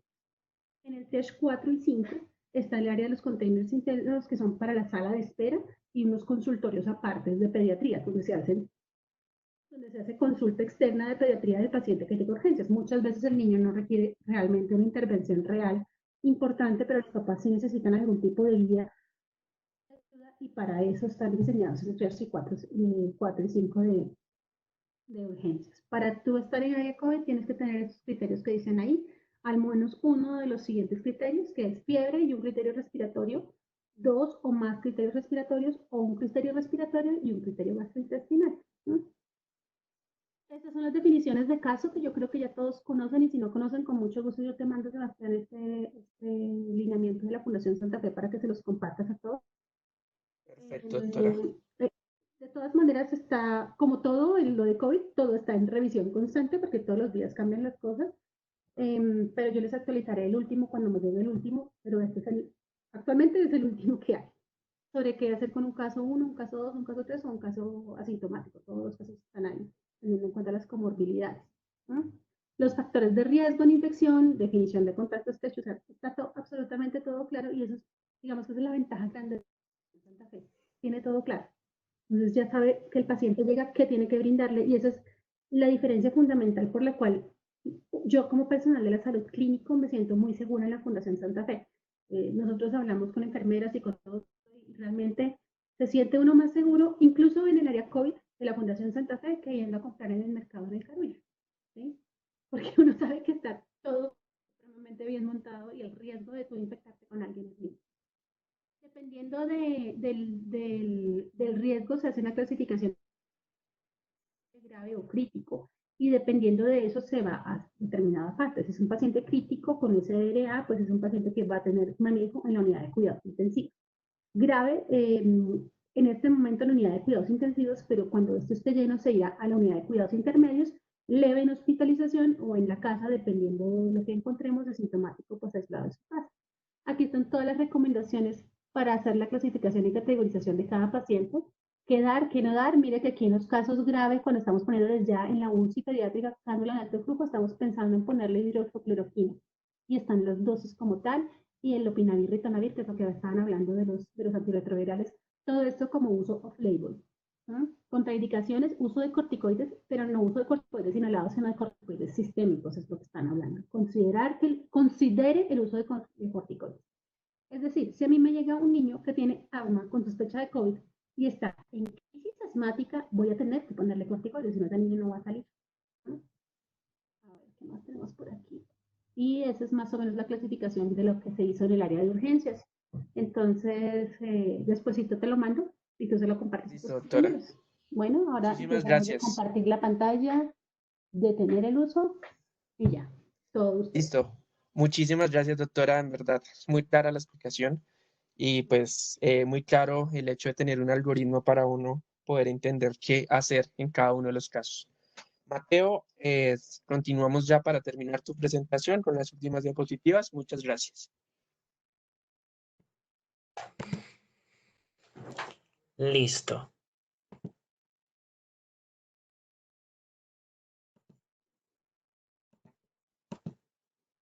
¿Me escuchan?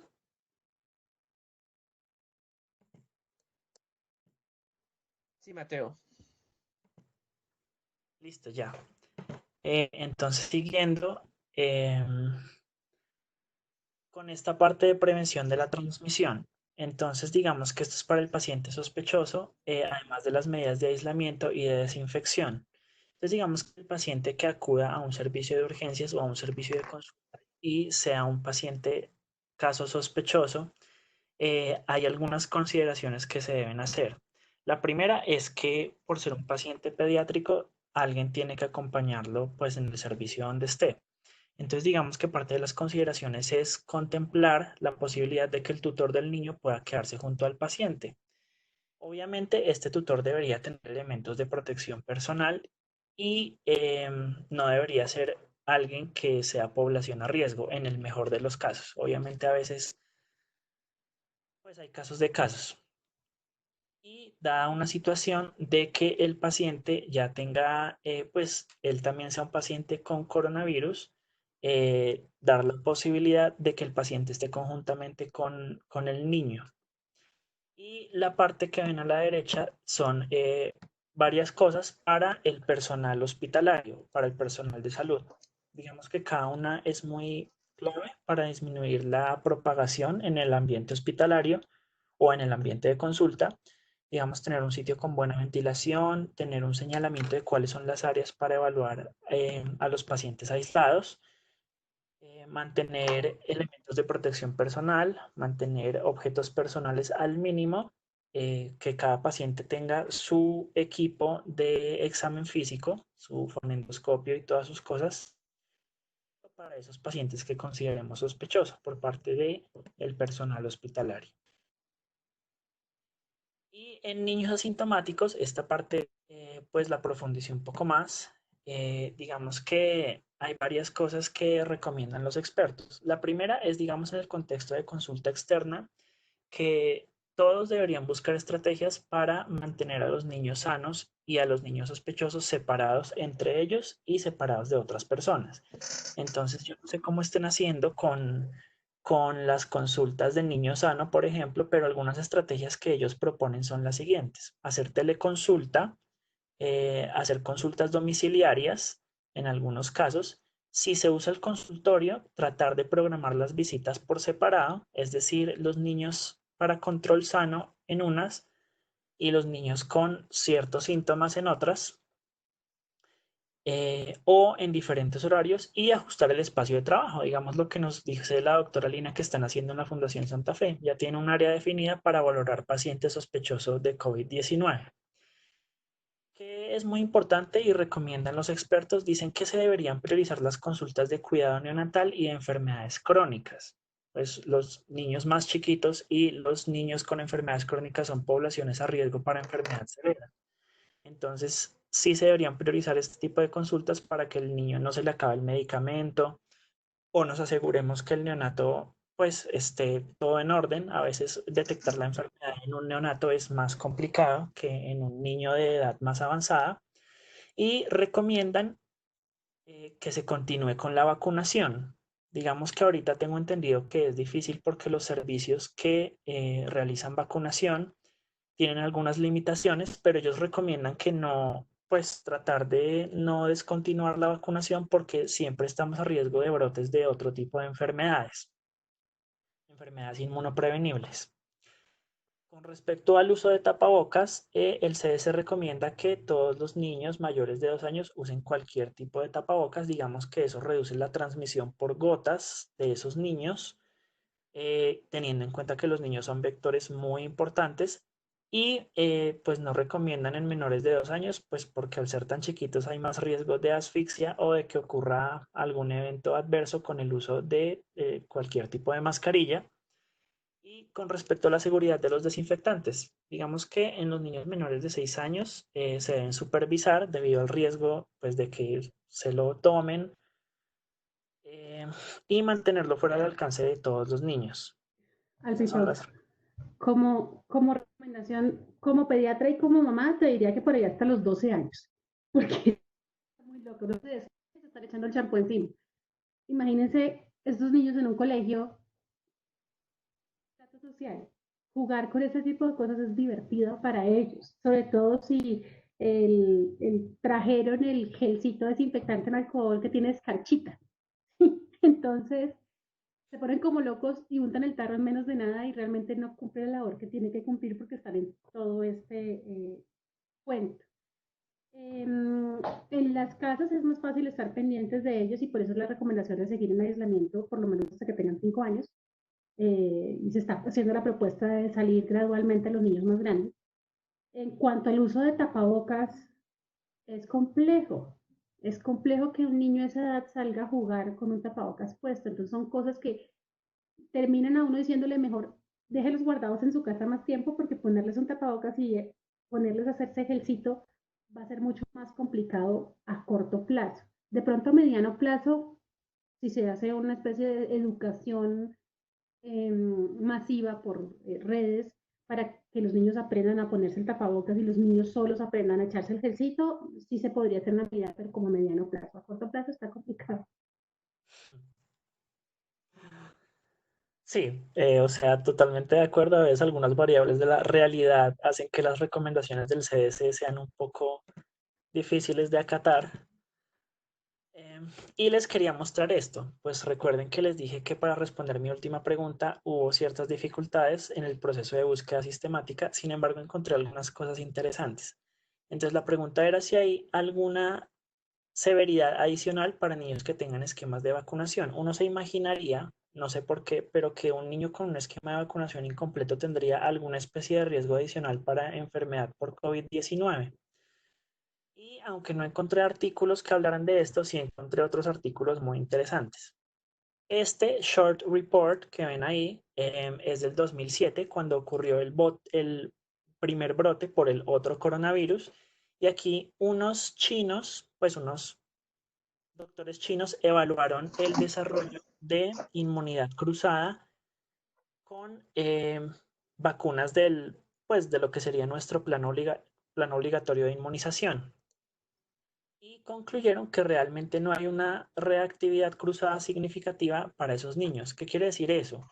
Que digamos que las vacunas con las que contamos ahorita no confieren protección contra el coronavirus, al menos contra el coronavirus del brote del 2007. Me imagino que lo mismo será con este, pero es una especulación. Y lo otro, y muy de la mano con lo que les decía de las vacunas en el punto anterior, es que ya hay noticias pues, que llaman la atención con respecto al riesgo de desarrollo de inmunidades inmunoprevenibles, porque varios países están dejando de vacunar. Les preocupa sobre todo el desarrollo de sarampión en algunos países de Europa del Este. Entonces, sí, digamos, yo no sé acá cómo estén manejando lo de la vacunación, pero me imagino que, como dije antes, está un poco difícil por las limitaciones, pero el mensaje es no dejar de vacunar a los niños, pues para no tener 2 brotes andando por ahí. En Colombia la vacunación se está manejando de varias maneras. La vacunación de que deben distribuir las vacunas a Colombia.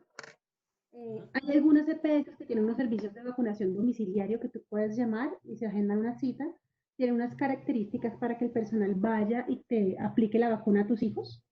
Dentro de esas características está todo el aislamiento que deben tener ellos y el tiempo que van a estar en cada hogar. Es un tiempo muy corto. Acuérdense que para uno tener un contagio tiene que estar más o menos 15 a 20 minutos en la misma habitación. Entonces realmente es tratar de hacerlo más rápido posible para evitar riesgos de contagios para toda la población.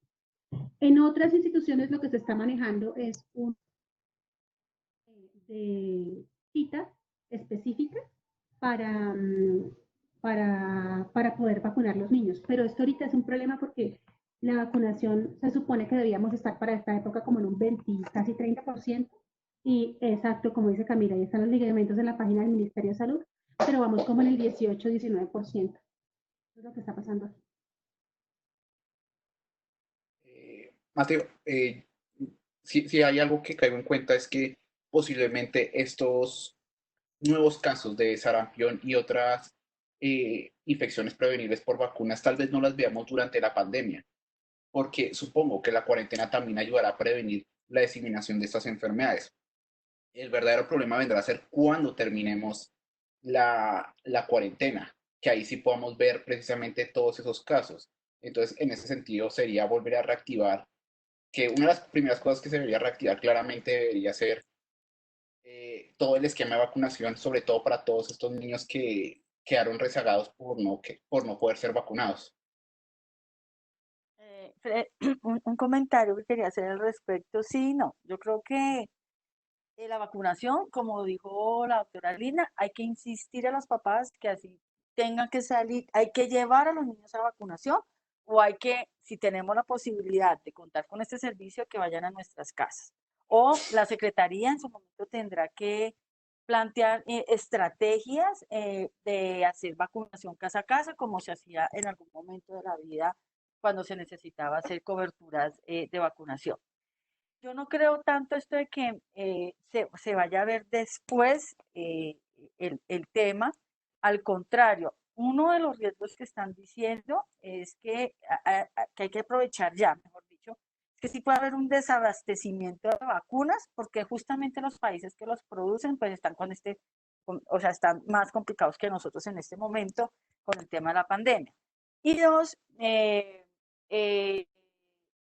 posiblemente lo que tú dices, Freddy, que se pueda ver un poco después, más después o esto, yo creo que es relativo, porque si ustedes tuvieron la posibilidad de participar, algunos, creo que Camil participó en el conversatorio que hubo hace 8 días de la situación de la pandemia en el territorio nacional, el de La Guajira, el secretario de Salud de La Guajira decía, mire, esto aquí, ¿cuál pandemia? O sea, ustedes pueden decir distanciamiento social, aislamiento, pero esto aquí es como, o sea, no es posible, no es posible obligar a la gente a que haya un distanciamiento o que haya el distanciamiento social o, por ejemplo, lo que decía también la Secretaría de Chocó, la gente sale como, pues tratan de guardar algunas medidas, pero definitivamente no se está cumpliendo en algunos sitios de manera estricta el tema del distanciamiento social, ni el tema del aislamiento. De pronto en Bogotá somos un poco más juiciosos, pero en el resto del país, donde el 90% de las personas, bueno, es un poco exagerada, pero el 80% es economía informal, tienen que salir a conseguirse el día a día. Si ustedes se van un poquito muy segura de la universidad del centro hacia el sur, las dinámicas de la población son distintas. O sea, la gente sí sale a la calle, sale de esto porque tienen que vivir de algo. Entonces, por eso lo que estás diciendo, Brett, posiblemente no vamos a ver casos de sarampión y demás, como lo hemos visto tradicionalmente en estratos sociales más altos.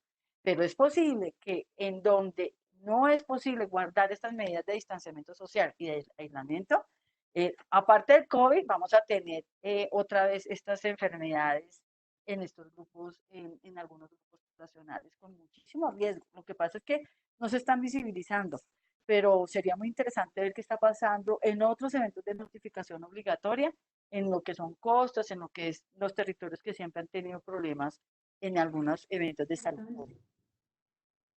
Es de los que más me preocupa realmente. Efectivamente, también, sí señora.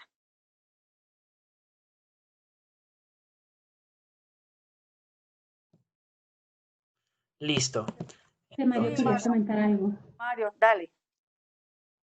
Yo les quería comentar que yo estuve revisando un poco este tema de las vacunas y me pareció muy interesante la experiencia en el ébola en África en 2015, en 2015, en Lola, Guinea, que es un país en África Occidental, se suspendió el plan de vacunación de rutina contra el sarampión a finales del 2014 por el reporte de la transmisión de ébola y a principios de 2015 se empezaron a ver un montón de casos, en total se reportaron desde enero hasta junio 702 casos y el 92% de esos casos se presentaron en niños menores de 5 años, lo que indicaba que ellos y les dio fue a ellos fue porque ellos no estaban vacunados, presumiblemente. Los niños mayores de 5 años sí estaban vacunados, pero a ellos no los alcanzaron a vacunar y en medio de la pandemia de ébola se disparó el sarampión. Super Mario, qué buen dato. Sería bueno que nos mandaras algún link o algo para leer sobre eso. Muchas gracias. Al igual que Camil sobre los lineamientos que hablan en la página de MinSalud para vacunación. ¿Quieres, Mateo, continúa? Bueno, digamos que algo que me gustó mucho y que encontré fueron estas guías que hablan de cómo abordar el tema de la vacunación dependiendo de cómo esté la situación por pandemia. Y nada, me gustó mucho. Digamos que para el lado de la derecha, las situaciones 1 y 2 es cuando hay un bajo riesgo de pues, un outbreak de una enfermedad inmunoprevenible. No hay casos esporádicos de coronavirus, que pues todavía no hemos llegado ahí. Y cuando sí hay riesgo de estas enfermedades inmunoprevenibles, pero sigue sin haber casos esporádicos de COVID-19. Lo que les digo, no hemos llegado al punto en el que no haya casos esporádicos de COVID-19, así que estas situaciones no son el escenario. Pero en esos casos, ellos proponen continuar con los servicios de inmunización tal cual se han establecido. Las situaciones 3, 4 y 5 sí nos hablan de qué hacer cuando, pues en la situación actual. Digamos, difieren las tres situaciones en que cambia. Digamos, la situación 3 es más cuando hay un bajo riesgo de un brote de enfermedad inmunoprevenible, no hay casos esporádicos de COVID-19 y todo el personal de salud está más atendiendo la situación por COVID-19. La situación 4 es básicamente lo mismo, pero sí hay casos clúster de COVID-19. Y la situación 5 es cuando además de todo eso sí hay un riesgo de un brote de enfermedad inmunoprevenible. Para esas tres situaciones se recomienda explorar soluciones alternativas para la inmunización. ¿Cuáles serían? Comprometer a personal médico que no esté atendiendo situaciones por COVID-19 o adecuar ciertos escenarios como la consulta externa para vacunar a los niños. Digamos esto que mencionó la doctora Lina, que yo desconocía completamente sobre cómo están haciendo con la vacunación, sería una de las estrategias para la situación que estamos viviendo ahorita. Súper pertinente. Y lo siguiente, y ya como para terminar, pues todavía no, pero ya cercanos al fin, es cuáles son los efectos de aislamiento social prolongados en los niños. Entonces, digamos que esto me llamó mucho la atención. Y en los padres también, por favor. Y en los padres también. Y es que el aislamiento social promueve varias cosas que son lógicas realmente. Si ven la primera foto, es un niño muy sedentario, acaba de comerse todos los postres que quiere, probablemente ha pasado todo el día jugando videojuegos. El segundo niño es un niño quizás ansioso por toda la situación de pandemia, quizás deprimido porque el aislamiento social promueve pensamientos depresivos. Y el tercer niño, pues la tercera imagen es una foto del maltrato que pueden estar recibiendo algunos niños durante este periodo de aislamiento. Digamos que son riesgos grandes durante la cuarentena y Y lo que podemos hacer y lo que pueden hacer los padres es, uno estar más atento a cualquier situación que esté afectando a un niño, ya sea de su salud mental o cualquier situación de maltrato, incluso cualquier desorden de estilo de vida que estén presentando los niños a medida que los veamos por teleconsulta o cualquier sea el medio en el que veamos a los niños. Y dos, decirles a los padres que realmente ellos pueden entablar una comunicación activa con sus hijos para explicarles de qué va la pandemia, disminuir la ansiedad y tratar de llevar estrategias de convivencia adecuadas para disminuir el riesgo de maltrato. Digamos, esas son las cosas que propone el estudio que cito ahí, pero pues siempre va a haber estos riesgos durante este tipo de situaciones por la pandemia, ¿no? Para que los tengamos en cuenta. Y el último riesgo importante del cual poco se habla es el riesgo de hipovitaminosis D. Digamos que uno al estar aislado tiene menos contacto con el sol, pues con la radiación, que es el método principal por el cual nuestro organismo sintetiza vitamina D. Entonces, ¿qué se recomienda? Que no se descuide la alimentación de los niños con respecto al suministro diario de vitamina D que se les debe dar. En la tabla de arriba vemos la cantidad diaria recomendada para niños de 0 a 12 años y de 1 a 18 años, 400 y 600 unidades internacionales al día. Y abajo vemos algunas fuentes de alimento por porción que podrían llegar a proporcionar algunas fuentes de esa vitamina D para tenerlas en cuenta y dar esas recomendaciones. De las cuales, devuélvela por favor. Doctora Devuélvela, Lina, por favor. una pregunta. Esto fue una discusión que se abrió en el grupo de AYEPI que le había comentado reciente sobre el uso de vitamina D, así como está mencionando Mateo. Quería escuchar, porque apenas se está abriendo, precisamente que los niños que no pueden salir, que no pueden tomar el sol, que etcétera, etcétera. ¿Cuál es su experiencia? ¿Qué opinión tiene usted? Porque esto es muy reciente, o sea, realmente esto lo estamos comenzando como a mirar. Yo que no estoy haciendo consulta externa como tal, sino hospitalización. Sí, yo actualmente no estoy haciendo consulta externa, pero sí es una cosa que se ha discutido y que incluso hemos discutido en mi casa, porque yo también tengo hijos, acerca de cómo hacer con la vitamina D. Yo creo que es algo muy relativo y no sé qué tan práctico sea para el país colocarla dentro de un programa de nutrición igual que se ha colocado el zinc o el sulfato ferroso. Siendo un país que aunque estamos aislados, la mayoría de las personas están en territorios donde es fácil el acceso a la luz solar, incluso en condiciones vulnerables. El que tiene el rancho de paja pues sale a la puerta y ya tiene sol. La gente que está ahorita en aislamiento en comunidades lejanas, pues realmente no está en aislamiento, ellos sí están afuera, ¿sí? Están tratando de mantener distancia social, pero igual están recibiendo sol. Muy diferente es el niño bogotano que vive en apartamentos que puede ser en el Tunal o pueden ser hacia esta zona, que realmente está bastante confinado. Ese niño se beneficiaría, sí, de uso de vitamina D como en ampollas viene para tomar, en goticas también viene, por todos los problemas que va a tener. Si uno va y mira las fuentes de vitamina D que tiene aquí, Mateo, salmón fresco, ¿cuánto está costando?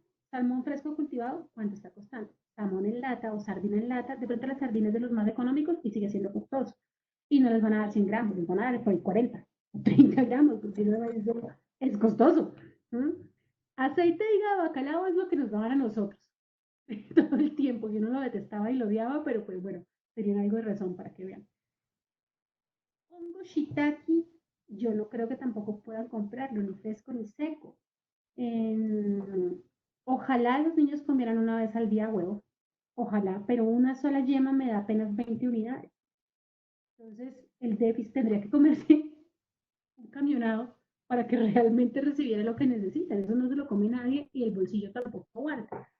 Yo creería que pensando en eso, es que hay que tomar ahorita una decisión de ciclo a ciertas horas del día, si eso va a ser por edades, si eso va a ser por sectores, cómo será hacer para que reciban algo de sol, porque sí lo van a necesitar.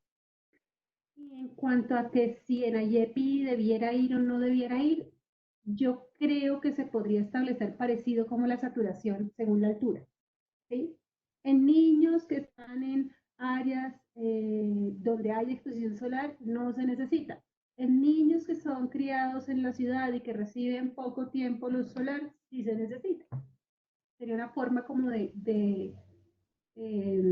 no sé, como de poder dosificar bien el recurso. Y otra pregunta, doctora, precisamente que usted acaba de mencionar, yo de pronto no sé si no fue que no le escuché a Mateo, que también en pensamientos de las 4 de la mañana me quedé pensando sobre la oximetría. Entonces, nos quería saber sobre la experiencia. Yo no sé, Mateo, cuando ayer que discutimos, yo me quedé después, de verdad, no, esto fue como a las 4 de la mañana, no discutimos sobre la oximetría. Si tú encontraste algo y si la doctora Lina tiene alguna recomendación o qué ha visto sobre la oximetría en niños con COVID o con sospecha de COVID, si hay alguna alteración o se comporta igual que cuando tiene una enfermedad respiratoria, no Se sé. comporta igual que una bronquiolitis o una neumonía, se comporta absolutamente igual. Y los parámetros de oxígeno son absolutamente los mismos, iguales. ¿Sí? Saturación dependiendo de la altura, entre 90 y 94 o entre 92 y 96.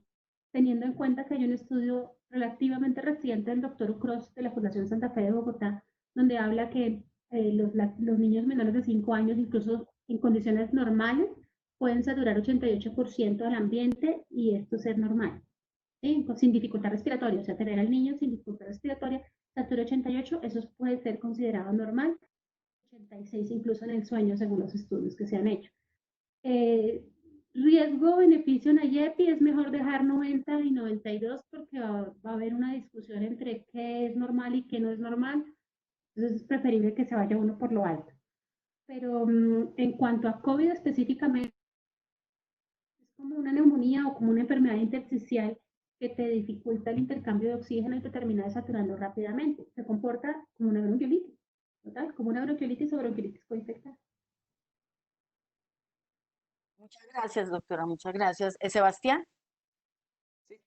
Muchísimas gracias, doctora. Podemos proseguir ya para creo que es la última diapositiva, Mateo, para terminar.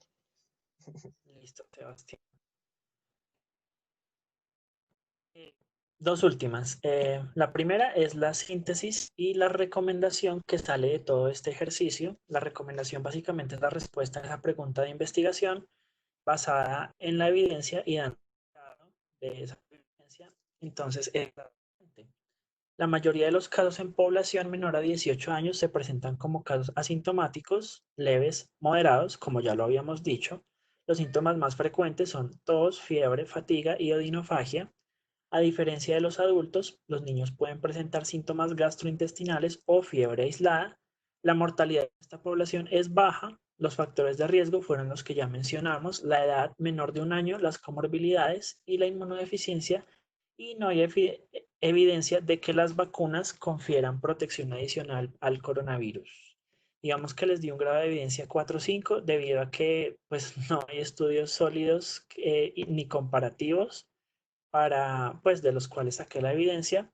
Y lo último es, pues, de la mano con la discusión de la oximetría que ustedes tenían ahorita y de la mano con lo que es IEPI, este cuadro que nos muestra la evaluación del paciente con síntomas respiratorios agudos, cómo debe ser y cómo debería manejarse dependiendo de qué síntomas tenga. Entonces, digamos que yendo de abajo hacia arriba, en el cuadro verde vemos los pacientes que serían casos leves, que son los que tienen síntomas, hay tos, fiebre, pero sin signos de Perdona, alarma ni Mateito, factores de para riesgo. poderlo explicar, disculpa, Mateo, para poderlo explicar, en la estrategia de semáforo siempre empiezas con el rojo y terminas con el verde, ¿sí? Porque uno tiene que descartar lo más grave para poder estar seguro que está trabajando con un paciente leve. Listo. Entonces lo leeré al revés, pues al derecho. Perdóname, Mateo. Perdóname, Mateo. Y otra cosa, que esto se comporta igual que la estrategia IEPI.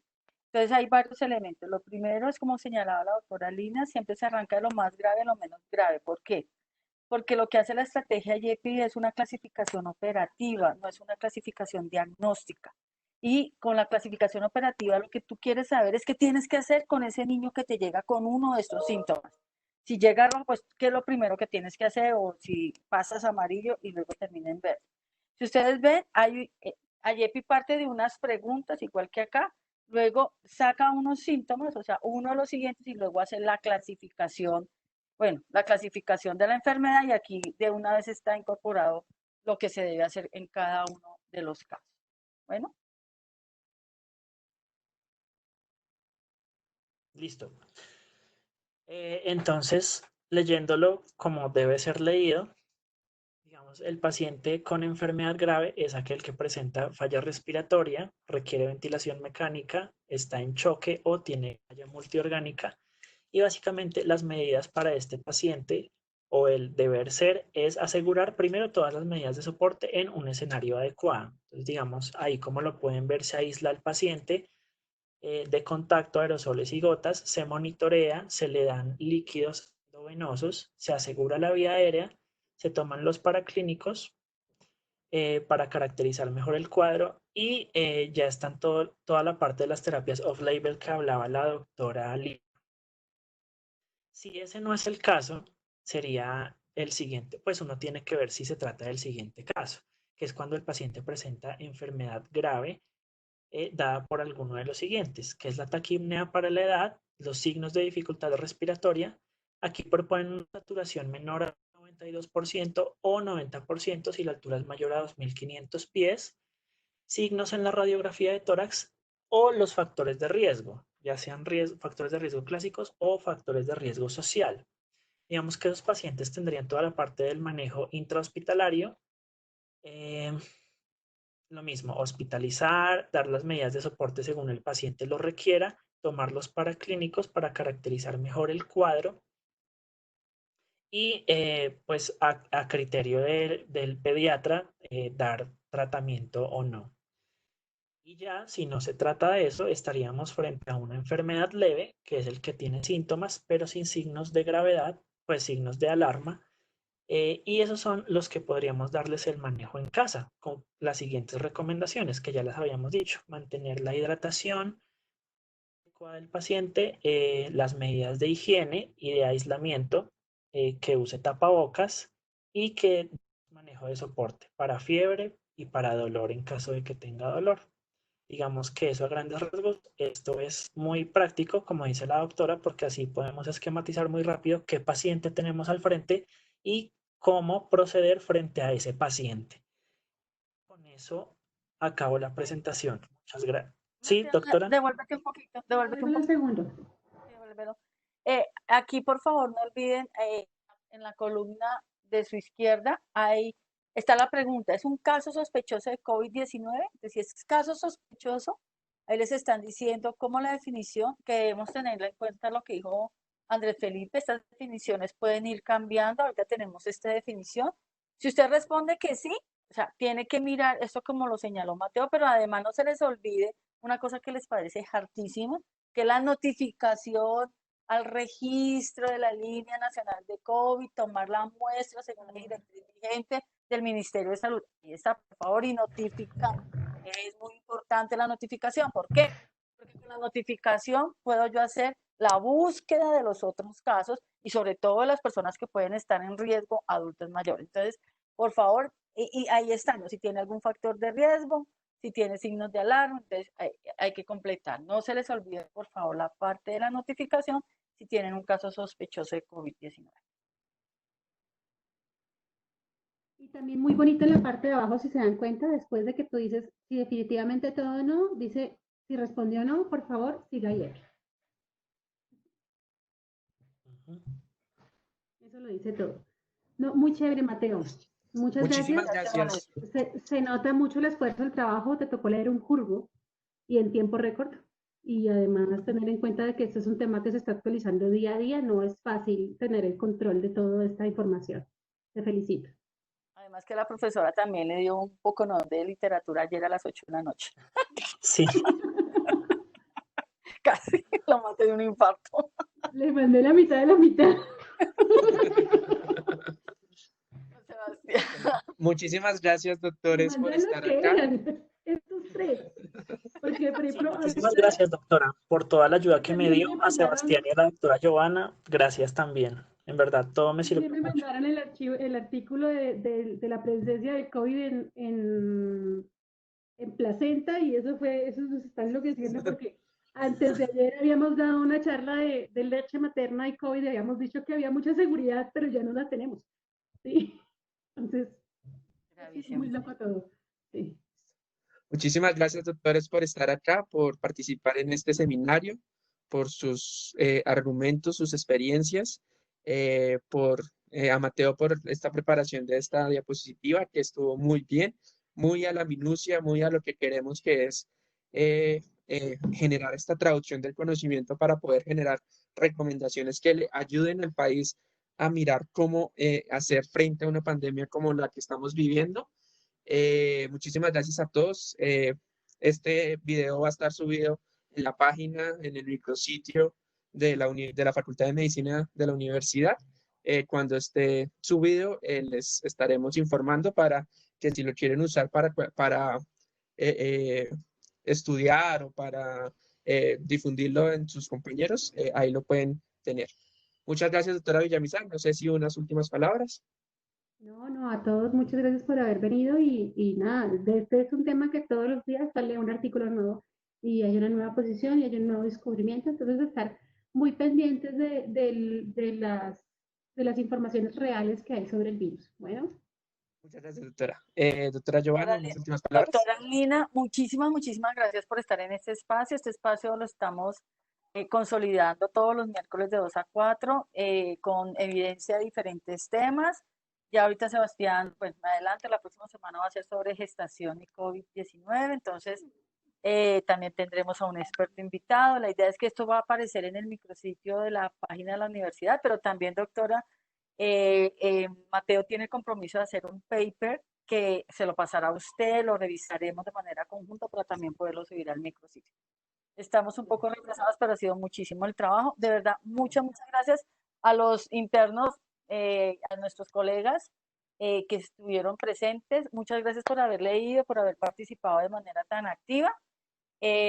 A Juan Manuel, que lo vi de la Secretaría de Salud, muchísimas gracias por estar acá. De verdad, muchas gracias. Gracias. Muy amable a ti por invitarme. Muchísimas gracias. Y bueno, estamos en mora de hacer esta tarea. Doctora Lina, muchas gracias y quedamos en contacto. De verdad, muchísimas gracias por ese apoyo. Siempre que necesiten. Muchas gracias a ustedes.